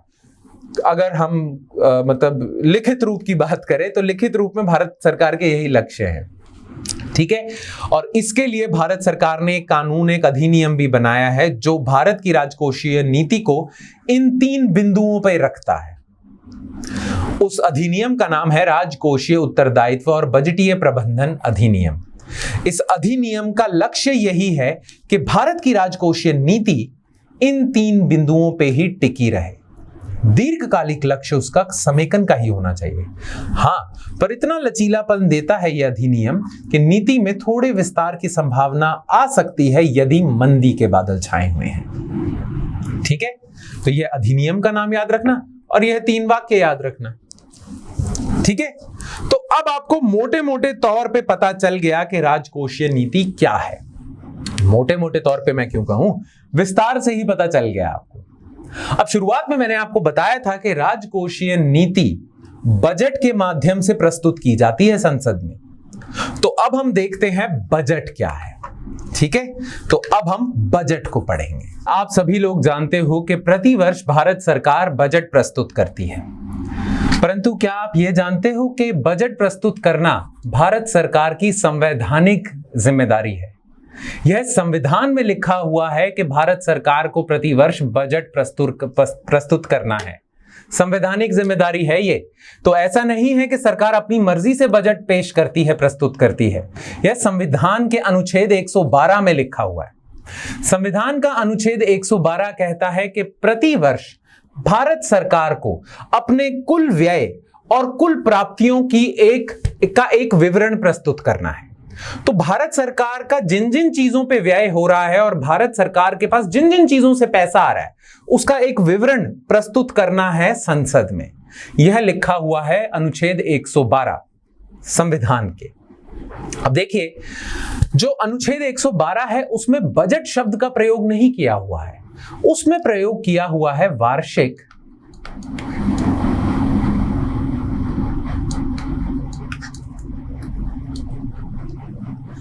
वित्तीय विवरण का। ठीक है, जो अनुच्छेद 112 है उसमें शब्द जिसका प्रयोग किया गया है वह है वार्षिक वित्तीय विवरण। बजट को ही वार्षिक वित्तीय विवरण कहा जाता है। तो आपने ध्यान रखना है कि बजट का दूसरा नाम ही वार्षिक वित्तीय विवरण है। वार्षिक वित्तीय विवरण क्या होगा? सरकार के व्यय और सरकार की प्राप्तियां, उनका एक विवरण होगा, उसे ही हम बजट कहते हैं। हाँ, संविधान बजट शब्द का प्रयोग नहीं करता, बजट शब्द का प्रयोग हम आम लोग करते हैं। संविधान वार्षिक वित्तीय विवरण का प्रयोग करता है।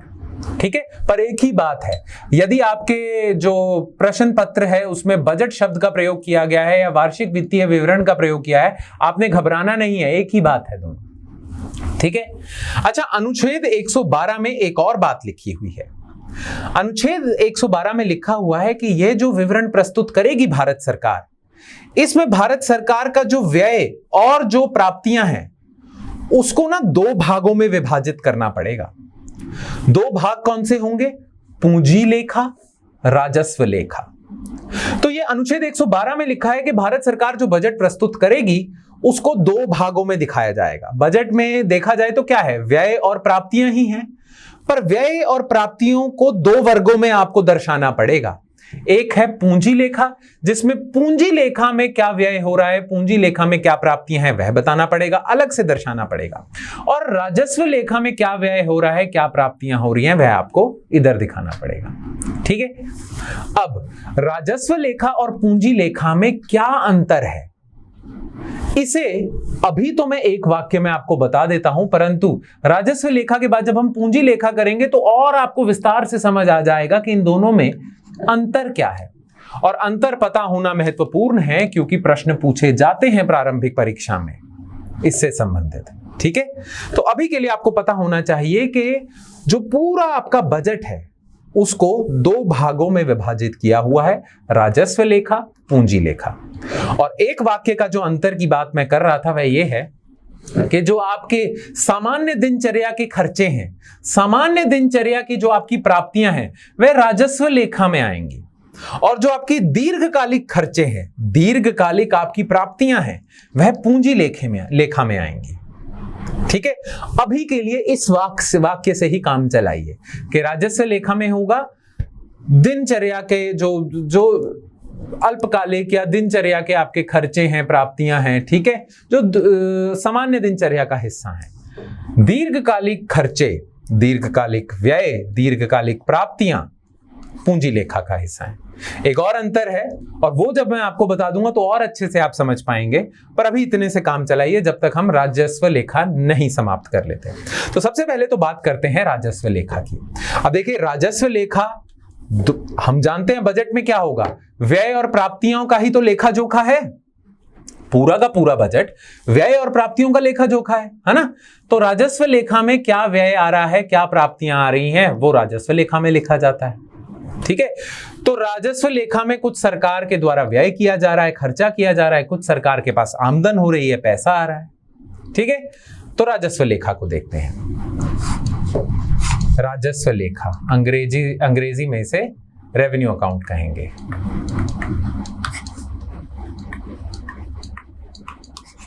ठीक है, तो राजस्व लेखा में पहले हम बात करेंगे प्राप्तियों की।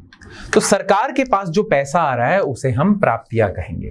अब सरकार के पास दो जगहों से पैसा आ रहा है, एक तो कर के रूप में पैसा आ रहा है और एक गैर कर राजस्व आ रहा है। ठीक है, तो कर के रूप में जो पैसा आ रहा है उसे हम कर राजस्व प्राप्तियां कहेंगे या कर प्राप्तियां कहेंगे, और जो कर के अलावा जो सरकार के पास पैसा आ रहा है उसे गैर कर प्राप्तियां कहेंगे। ठीक है, अब देखिए, जो राजस्व लेखा है उसमें सबसे ज्यादा प्राप्तियां सरकार को यदि होती हैं तो वो कर के द्वारा ही होती है। कर के द्वारा ही सरकार के पास बहुत ज्यादा पैसा आता है। गैर कर का इतना योगदान नहीं है सरकार की कुल प्राप्तियों में जितना कर का है। खैर, कर भी दो प्रकार के होते हैं, एक तो होते हैं प्रत्यक्ष कर और एक होते हैं अप्रत्यक्ष कर। अब इन दोनों में क्या मुख्य अंतर है? देखिए, प्रत्यक्ष कर, ध्यानपूर्वक सुनिएगा, प्रत्यक्ष कर वह कर होते हैं जिनमें जो बोझ है कर का और जिससे वसूला जा रहा है वह एक ही व्यक्ति है। जैसे कि आयकर, आयकर आप ही से वसूला जा रहा है और आप ही पे आयकर का बोझ पड़ रहा है। ठीक है, इसके बिल्कुल विपरीत होते हैं अप्रत्यक्ष कर। इसमें क्या होता है, मान लीजिए जीएसटी है। ठीक है, आप बाजार से कोई भी चीज खरीदते हैं तो उस पे आपको जीएसटी देना पड़ता है। तो जो जीएसटी का बोझ है वह तो आप पे पड़ रहा है, पर सरकार जीएसटी आपसे वसूल रही है? नहीं, सरकार इसे वसूल दुकानदार से रही है ना। तो सरकार अप्रत्यक्ष रूप से आपसे कर वसूल रही है। यह जीएसटी में होता है। तो जीएसटी में क्या है, जो कर का बोझ है और जो कर की वसूली है वह दो अलग अलग व्यक्तियों से की जा रही है। वसूली दुकानदार से की जा रही है, बोझ आप पे पड़ रहा है, इसीलिए जीएसटी उदाहरण होगा अप्रत्यक्ष कर का। परंतु आयकर आप ही से वसूला जा रहा है, आप ही पे इसका बोझ पड़ रहा है, प्रत्यक्ष रूप से आपसे वसूला जा रहा है। ठीक है, इसे हम प्रत्यक्ष कर कहेंगे। अब प्रत्यक्ष कर के बहुत सारे उदाहरण हैं। आयकर हो गया, कॉर्पोरेट आयकर हो गया, एक संपत्ति कर भी होता है, एक पूंजी लाभ कर भी होता है।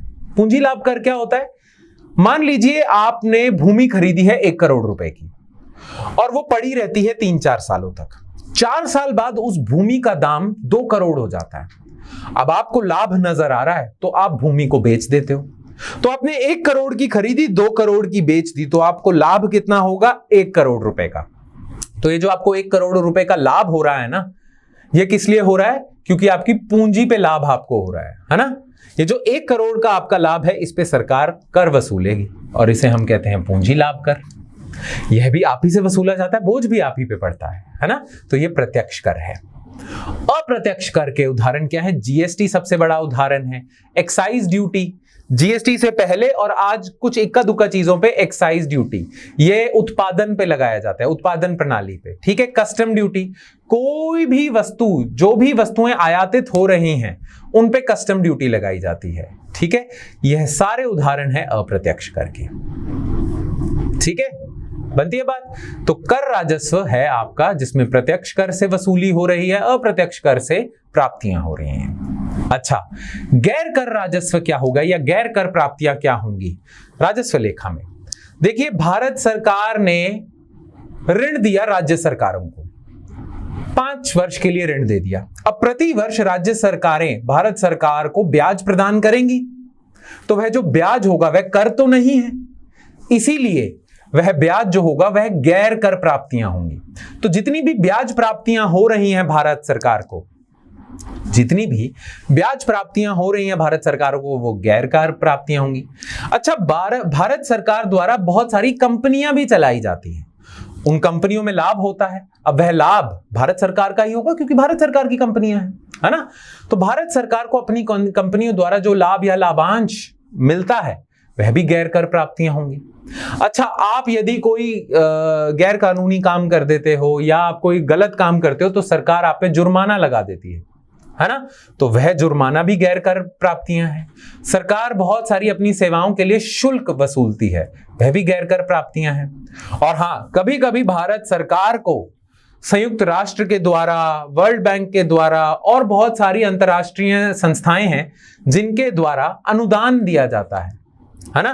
अब यह जो अनुदान है यह भारत सरकार को मिलता है, पर यह कर तो नहीं है, तो इसे भी हम गैर कर प्राप्तियां कहेंगे। तो आपको समझ आ गया, प्राप्तियां, कर प्राप्तियां, गैर कर प्राप्तियां, जिसके उदाहरण क्या है गैर कर के? ब्याज प्राप्तियां, लाभांश, शुल्क और जुर्माना, बाहरी अनुदान, बाहर से जो अनुदान आ रहा है। ठीक है, तो ये तो प्राप्तियां हो गई आपके राजस्व लेखा में। राजस्व लेखा में कुछ सरकार के व्यय भी हो रहे हैं, है ना। अब व्यय किस रूप में हो रहे हैं?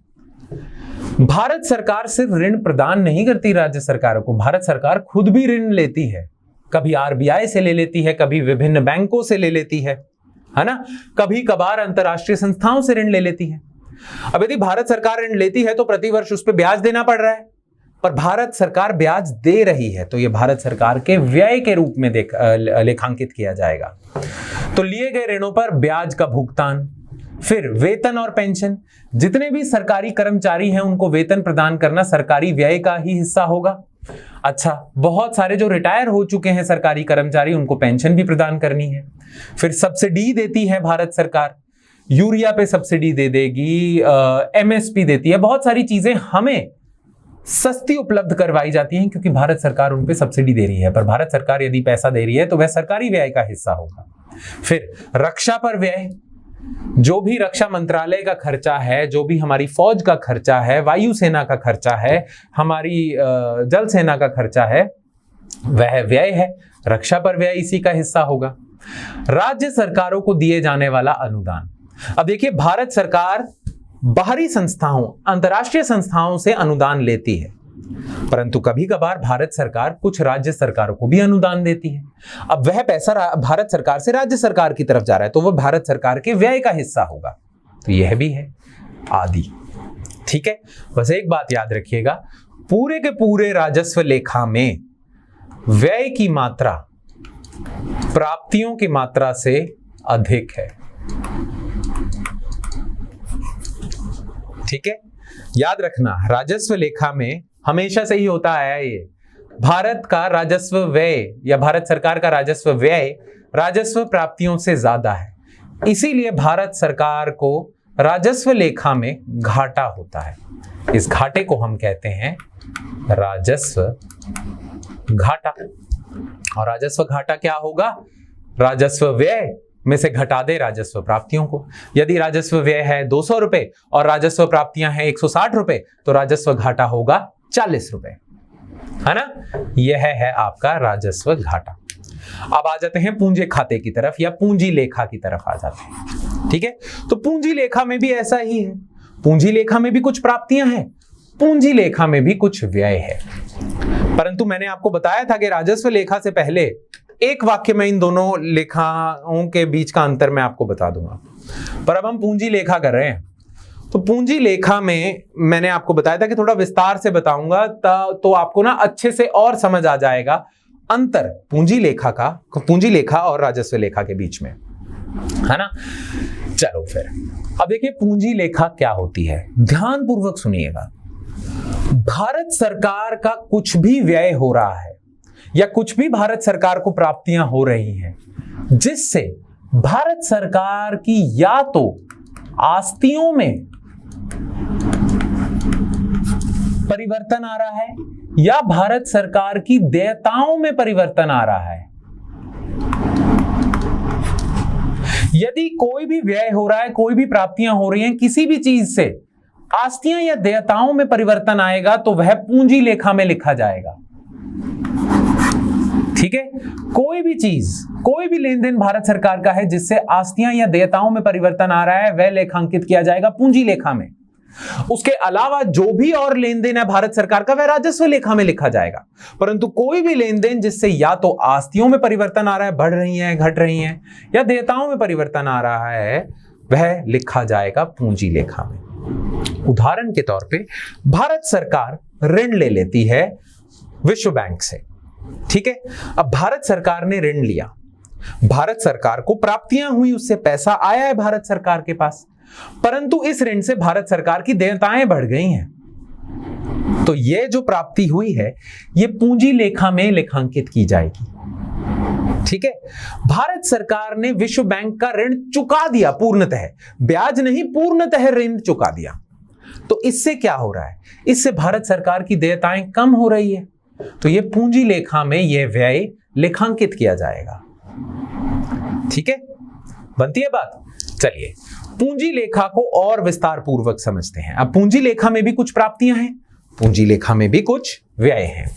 पहले प्राप्तियों की ओर रुख करते हैं। तो पूंजी लेखा की प्राप्तियां वह प्राप्तियां हैं जिससे या तो देयताएं बढ़ती हैं या आस्तियां कम होती हैं। तो देखिए, भारत सरकार का कोई भी लेन देन जिससे या तो उसकी आस्तियां कम हो रही हैं या उसकी देयताएं बढ़ रही हैं, उन्हें पूंजी प्राप्तियों के अंतर्गत लेखांकित किया जाएगा। ठीक है, उदाहरण के तौर पे मैं आपको बता देता हूं, सरकारी बॉन्ड या ऋण पत्र, आपको याद है, अब ये ऋण लेने का जरिया है ना भारत सरकार का, सरकारी प्रतिभूतियां, याद है ना। तो सरकारी बॉन्डों की बिक्री, इससे भारत सरकार ऋण ले रही है। आरबीआई से भारत सरकार जब उधारी लेती है, विदेशों और अंतर्राष्ट्रीय संस्थानों से प्राप्त ऋण के माध्यम से सरकार द्वारा जुटाया गया ऋण, तो भारत सरकार कुल जो भी ऋण ले रही है उसे भारत सरकार की देयताएं बढ़ रही हैं, इसे हम लेखांकित करेंगे पूंजी प्राप्तियों में। ठीक है, फिर भारत सरकार ने बहुत सारी योजनाएं चलाई हुई हैं, जैसे लघु बचत योजनाएं हैं, भविष्य निधि है, राष्ट्रीय बचत योजनाएं हैं। इसमें इन योजनाओं में क्या होता है, लोग ना पैसा जमा करते हैं, वह पैसा सरकार के पास आ जाता है और सरकार प्रति वर्ष आपको कुछ 8% 9% का ब्याज देती है। तो एक प्रकार से इन योजनाओं के तहत भारत सरकार ऋण ही ले रही है। अब इससे भारत सरकार की देयताएं बढ़ रही हैं। तो यह जो भारत सरकार की प्राप्तियां हैं, ये पूंजी प्राप्तियां हैं। ठीक है, फिर केंद्र सरकार द्वारा दिए गए ऋण की वसूली। अब बैंकिंग क्षेत्र पे वापस चलते हैं। आपको याद है ना, एक बैंक की आस्तियां क्या होती हैं, एक बैंक के की देयताएं क्या होती हैं। जो जमा राशि बैंक के पास जमा हुई है वह बैंक की देयताएं हैं, और जो आगे उसने ऋण प्रदान किया है वह बैंक की आस्तियां हैं। अब यदि भारत सरकार आगे किसी को ऋण प्रदान करती है तो वह भारत की आस्ती होगी। मान लीजिए भारत सरकार ने उत्तर प्रदेश सरकार को ऋण प्रदान किया है, तो वह जो उत्तर प्रदेश सरकार का ऋण है ना, वह भारत सरकार की आस्ती है। अब मान लीजिए एक दिन ऐसा आ जाता है कि उत्तर प्रदेश सरकार पूरा का पूरा ऋण वापस कर देती है भारत सरकार को, तो भारत सरकार के पास तो पैसा आएगा, प्राप्तियां हो रही हैं भारत सरकार को। परंतु ये जो पूरा का पूरा उत्तर प्रदेश सरकार से पैसा आ गया, इससे भारत सरकार की आस्ती कम हो गई, क्योंकि वह उत्तर प्रदेश सरकार का जो ऋण था वह भारत की आस्ती था, भारत सरकार की। अब उत्तर प्रदेश ने पूरा ऋण चुका दिया, यह आस्ती खत्म हो गई, भारत सरकार की आस्तियां कम हो गई। और मैंने शुरुआत में बताया था, आस्तियां जब कम होती हैं या देयताएं जब बढ़ती हैं, तो उससे जो प्राप्ति होती है वह पूंजी प्राप्ति होती है। ठीक है, और आखिरी उदाहरण है विनिवेश का। विनिवेश क्या है? भारत सरकार की बहुत सारी कंपनियां हैं, भारत सरकार उन कंपनियों में अपनी जो स्वामित्व है उसको बेच दे। यदि भारत सरकार की मान लीजिए एक कंपनी है एयर इंडिया, ठीक है, भारत सरकार उस कंपनी में 50% का स्वामित्व बेच देती है, तो भारत सरकार जो 50% के शेयर बेचेगी, उससे भारत सरकार की आस्तियां कम होंगी। भारत सरकार के पास पहले ये स्वामित्व आस्तियों के रूप में ही काम कर रहा था, भारत सरकार की कंपनी थी, यह भारत सरकार की आस्तियां थी।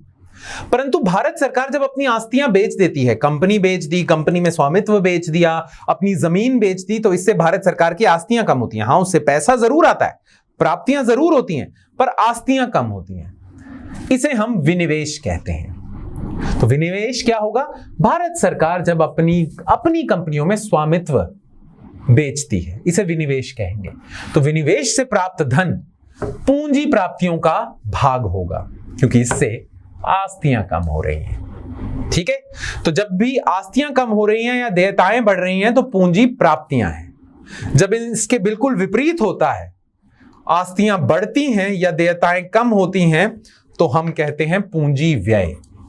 पूंजी व्यय वो खर्च है जिससे या तो भारत सरकार की आस्तियां बढ़ रही हैं या उसकी देयताएं कम हो रही हैं। उदाहरण के रूप में केंद्र सरकार द्वारा दिए गए ऋण। अब देखिए, भारत सरकार उत्तर प्रदेश सरकार को ऋण प्रदान करती है और बोलती है 10 साल बाद चुका देना। तो भारत सरकार ने एक तरह से खर्च किया है उत्तर प्रदेश सरकार पे, भारत सरकार की जेब से तो पैसा गया है। अब यह जो भारत सरकार द्वारा किया गया व्यय है, इससे आपको नहीं लगता भारत सरकार की आस्तियां बढ़ेंगी? क्योंकि उत्तर प्रदेश सरकार को जो ये ऋण दिया है, यह अब उसकी आस्ती हो गई भारत सरकार की। यह ऋण भारत सरकार की आस्तियां हैं, तो इस खर्च से भारत सरकार की आस्तियां बढ़ गई। तो यह पूंजी व्यय का हिस्सा होगा।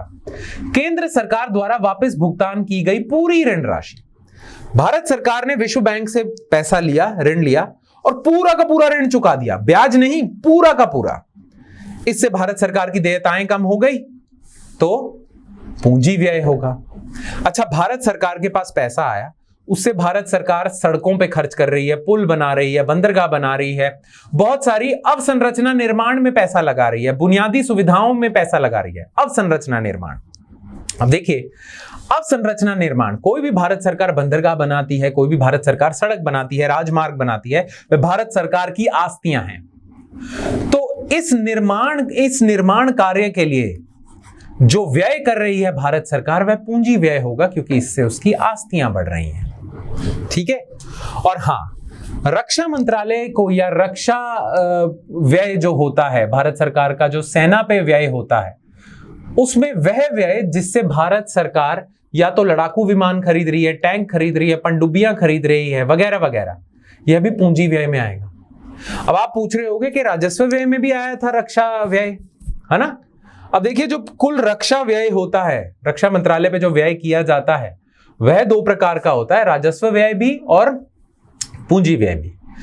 जब आप सेना पे पैसा खर्च कर रहे हो जिससे सेना को सामान दिला रहे हो, आस्तियां दिला रहे हो, लड़ाकू विमान, टैंक वगैरह, तो वह पूंजी खाते में आएगा। परंतु यदि आप सेना पे खर्च कर रहे हो उन्हें वेतन देने के लिए, उनको और कुछ सुविधाएं, सब्सिडी वगैरह देने के लिए, तो वह राजस्व व्यय का हिस्सा होगा। तो जब भी आप ये लड़ाकू विमान वगैरह खरीदते हो, इसे सरकारी या पूंजी व्यय में लेखांकित किया जाता है, पूंजी लेखा में लेखांकित किया जाता है। परंतु सारे उदाहरण करने के बजाय यदि आप ये 2 वाक्य याद रख लें कि पूंजी प्राप्तियां क्या होंगी, यह वह प्राप्तियां हैं जो देयताएं सृजित करती हैं या आस्तियों को कम करती हैं, और पूंजी व्यय सरकार द्वारा किया गया कोई भी व्यय जो या तो आस्तियां बनाता है या देयताएं कम करता है। ये पर आस्तियां देयताओं के लेखे जोखे को हम पूंजी लेखा में लेखांकित करते हैं। उसके अलावा जो कुछ भी लेन देन है सब राजस्व लेखा में आएगा। ठीक है, बनती है बात। अब देखिए, बजट का जो पूरा मैंने आपको अभी समझाया है, ये खत्म नहीं होगा यदि हम बजट से संबंधित घाटे नहीं करते। अब मैं आपको राजस्व घाटा समझा चुका हूं। राजस्व लेखा में राजस्व व्यय से यदि आप घटा देंगे राजस्व प्राप्तियां, तो आपको राजस्व घाटा मिलेगा। परंतु यदि मैं पूरे बजट में देखना चाहता हूं कि कितना घाटा हुआ है, तो उसके लिए राजकोषीय घाटा देखना पड़ेगा। अब राजकोषीय घाटा क्या होता है? भारत सरकार का जो कुल व्यय हो रहा है उसमें से घटा दें भारत सरकार की कुल जो प्राप्तियां हैं, राजस्व प्राप्तियां, पूंजी प्राप्तियां। बस याद रहे, वह जो पूंजी प्राप्तियां हैं उसमें ऋण नहीं होना चाहिए। तो देखिए, राजकोषीय घाटा क्या होगा? भारत सरकार का कुल व्यय, पूंजी राजस्व दोनों व्यय में से घटा दें भारत सरकार की गैर ऋण प्राप्तियां। गैर ऋण प्राप्तियां, इसमें राजस्व प्राप्तियां भी हैं, क्योंकि राजस्व प्राप्तियां तो सारी की सारी गैर ऋण है। ठीक है, पर जो पूंजी प्राप्तियां हैं उसमें से कुछ ऋण प्राप्तियां हैं, कुछ गैर ऋण प्राप्तियां हैं। जैसे विनिवेश की जो प्राप्ति है वह गैर ऋण है, परंतु विश्व बैंक से लिया गया ऋण ऋण प्राप्ति है। तो आपने इधर गैर ऋण प्राप्तियां ही रखनी है, राजस्व प्राप्तियां और गैर ऋण पूंजी प्राप्तियां। यह आप घटा दें कुल व्यय से, तो आपको मिल जाएगा राजकोषीय घाटा। राजकोषीय घाटा क्या संबोधित करता है? यह आपके ऋण की मांग को संबोधित करता है। यदि आपका कुल व्यय है 200 रुपए का, परंतु आपके पास गैर ऋण प्राप्तियां आ रही हैं 160 रुपए की, इसका मतलब है आपको 40 रुपए का ऋण लेना पड़ेगा, तभी आप ये जो शेष 40 रुपए का जो खर्च है आपका, उसकी पूर्ति कर पाएंगे। तो जितना आपका राजस्व घाटा होगा उतनी ही आपकी ऋण की आवश्यकता होगी। तो राजस्व घाटा कह रहा हूं, राजकोषीय घाटा आपके ऋण की आवश्यकताओं को संबोधित करता है, संकेतित करता है। ठीक है, जितना राजकोषीय घाटा उतना ऋण लेना पड़ेगा। यदि कुल व्यय 200 रुपए का है, गैर ऋण प्राप्तियां 160 रुपए की हैं, तो 40 रुपए की आपकी ऋण की आवश्यकता है, जिसकी पूर्ति आपको ऋण लेके करनी पड़ेगी, और इसी 40 रुपए को हम कहेंगे राजकोषीय घाटा। ठीक है, तो ये दो घाटों के बारे में आपको पता होना चाहिए। और आपको एक और चीज पता होनी चाहिए। देखिए, हर वर्ष बजट में इस घाटे का आकलन किया जाता है, इन दोनों घाटों का आकलन किया जाता है, और बजट का जो विवरण होता है उसमें सरकार बताती है पूरी संसद को कि उन्हें कितना घाटा हुआ है। पर ये जो घाटा प्रकट करने का जो तरीका है ना, वह थोड़ा सा अलग है। देखिए, सरकार ना राजस्व घाटा हो, राजकोषीय घाटा हो, और अन्य ऐसे कई घाटे हो, सभी घाटों को ना प्रतिशत के रूप में प्रकट करती है। और किसके प्रतिशत? जीडीपी के प्रतिशत। तो सरकार मान लीजिए इस साल का बजट प्रस्तुत किया और उसमें बताया है कि हमारा जो कुल राजस्व घाटा है वह 2.6% है। 2.6% किसका? जीडीपी का। तो प्रकट करने का तरीका अलग है। तो जीडीपी के प्रतिशत के रूप में प्रकट किए जाते हैं ये घाटे। फिर सरकार बताएगी हमारा जो कुल राजकोषीय घाटा है वह 3.2% है। किसका? जीडीपी का। तो जितने भी सरकारी घाटे होते हैं ना, वह चाहे राजस्व घाटा हो, वह चाहे राजकोषीय घाटा हो, इन्हें जीडीपी के प्रतिशत के रूप में प्रकट किया जाता है। ये याद रखना। ठीक है, चलिए, राजस्व घाटा आपको समझ आ गया, आपको राजकोषीय घाटा समझ आ गया। अब दो और आसान से घाटे हम कर लेते हैं। पहला है प्रभावी राजस्व घाटा। देखिए, राजस्व घाटा क्या था? राजस्व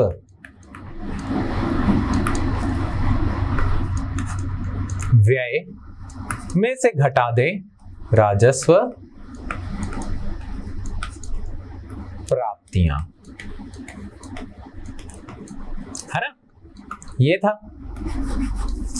ठीक है, और कहा जाता है कि जो राजस्व घाटा है ये सबसे ज्यादा बुरा होता है, क्योंकि देखिए, अगर आपको पूंजी खाते में घाटा हो रहा है ना, पूंजी लेखा में घाटा हो रहा है, तो वो इतना बुरा घाटा नहीं है, क्योंकि पूंजी खाते में जो व्यय किया जाता है ना, वह अच्छा व्यय होता है, उससे आस्तियां बढ़ती हैं या आपकी देयताएं कम होती हैं। पर राजस्व व्यय तो बिल्कुल ही बुरा है, आप फालतू में अपने खर्चे बढ़ा रहे हो। इसीलिए सरकारों को बोला जाता है कि आप अपना राजस्व व्यय कम करें या राजस्व घाटे को शून्य तक लेके आए। आपका जो राजस्व व्यय है वह राजस्व प्राप्तियों से ही पूरा हो जाना चाहिए। परंतु भारत सरकार में ऐसा नहीं होता। भारत सरकार क्या, अन्य देशों में भी ऐसा होता है। भारत में हमेशा राजस्व व्यय राजस्व प्राप्तियों से ज्यादा होगा, राजस्व घाटा रहेगा। फिर भारत सरकार कहती है कि आप कह रहे हो कि राजस्व घाटा कम होना चाहिए क्योंकि राजस्व व्यय गलत होता है। गलत तो नहीं, मतलब इसका देश मतलब अर्थव्यवस्था में कोई फायदा नहीं होता है। राजस्व व्यय इतना अच्छा नहीं है ना, नुकसान ही होता है सरकार को। सरकार की ना आस्तियां बढ़ती हैं ना उसकी देयताएं कम होती हैं। तो ये व्यय अनावश्यक सा व्यय है, फिर भी करना पड़ता है, वेतन तो देना ही है, सब्सिडी तो देनी है, पर ये अनावश्यक व्यय है भारत सरकार का। पर भारत सरकार कहती है देखो, सारा का सारा राजस्व व्यय ना अनावश्यक नहीं है। आप कह तो रहे हो कि राजस्व घाटा शून्य करें, जिसका मतलब है राजस्व प्राप्तियां और राजस्व व्यय एक होना चाहिए, क्योंकि आप मानते हो कि राजस्व व्यय बुरा है। पर सारा का सारा राजस्व व्यय बुरा नहीं है, क्योंकि देखिए राजस्व व्यय का एक और हिस्सा है जो पूर्णतः अनावश्यक नहीं है। बहुत सारे अनुदान दिए जाते हैं राज्य सरकारों को भारत सरकार द्वारा, और राज्य सरकारें उन अनुदानों का प्रयोग करती हैं आस्तियां बनाने के लिए, या राज्य सरकारें उन अनुदानों का प्रयोग करती हैं सड़कें बनाने के लिए, अस्पताल बनाने के लिए, वगैरह वगैरह चीजें बनाने के लिए, है ना। तो वह राजस्व व्यय जो अनुदान के रूप में राज्य सरकारों को दिया गया था, जिससे राज्य सरकारों ने अपनी आस्तियां बना ली, उसको इसमें से घटा दो। हाँ, उसके अलावा जो बचा कुचा राजस्व व्यय है वह पूरी तरह से अनावश्यक है, ठीक है। पर राजस्व व्यय का जो यह हिस्सा है जो अनुदान के रूप में राज्य सरकारों को दिया गया था, जिससे राज्य सरकारों ने पूंजी निर्माण काम किए हैं, कार्य किए हैं, है ना, यह तो अनावश्यक नहीं है, तो आवश्यक है। तो यह अनुदान को आप घटा दे राजस्व व्यय से, उसके बाद जो आपको घाटा मिलेगा उसे हम कहेंगे प्रभावी राजस्व घाटा। तो प्रभावी राजस्व घाटा क्या होता है? राजस्व व्यय, उसमें से घटा दें यह अनुदान जो राज्य सरकारों को दिए जाते हैं, इसमें से कुल घटा दें प्राप्तियां, राजस्व प्राप्तियां, तो आपको मिलेगा प्रभावी राजस्व घाटा, ठीक है। बस, और आखिरी घाटा जो हमने करना है, याद रहे ये सारे जीडीपी के प्रतिशत के रूप में प्रकट किए जाते हैं सारे घाटे। खैर, आखिरी हमारा घाटा है प्राथमिक घाटा। अब प्राथमिक घाटा क्या है? देखिए, मान लीजिए ऐसा होता है कि 2015 का वर्ष चल रहा है, अभी नई नई भाजपा की सरकार बनी है और भाजपा की सरकार की कांग्रेस आलोचना करती है कि आपके राज्य में जो राजकोषीय घाटा है वह बढ़ता जा रहा है, आप अर्थव्यवस्था का अच्छे से संचालन नहीं कर रहे क्योंकि आपके समय पे राजकोषीय घाटा बढ़ता जा रहा है, बढ़ता जा रहा है, बढ़ता जा रहा है, इससे हमारी आर्थिक स्थिति स्थिर नहीं हो रही। कांग्रेस हर रोज आलोचना करती है भाजपा सरकार की। भाजपा सरकार जवाब में पता क्या कहती है? भाजपा सरकार कहती है हम बुरा संचालन नहीं कर रहे अर्थव्यवस्था का। 2014 से पूर्व आपकी सरकार जब चल रही थी ना, आपने इतना ऋण लिया कि उस ऋण का ब्याज हमें देना पड़ रहा है, जिसकी वजह से हमारा कुल व्यय बढ़ गया है, जिसकी वजह से हमें घाटा हो रहा है। तो हमारी गलती नहीं है कि घाटा बढ़ा हुआ है, आपके पुराने पाप हैं जो हमें भरने पड़ रहे हैं, हमारे सामने आ रहे हैं, हमारे आगे आ रहे हैं, ठीक है। इसीलिए गलती आपकी है। कांग्रेस कहती है गलती भाजपा की है, भाजपा कहती है गलती आपकी है। अब इस समस्या का निवारण कैसे करें? इस वाद विवाद का, तर्क वितर्क का कैसे निवारण करेंगे?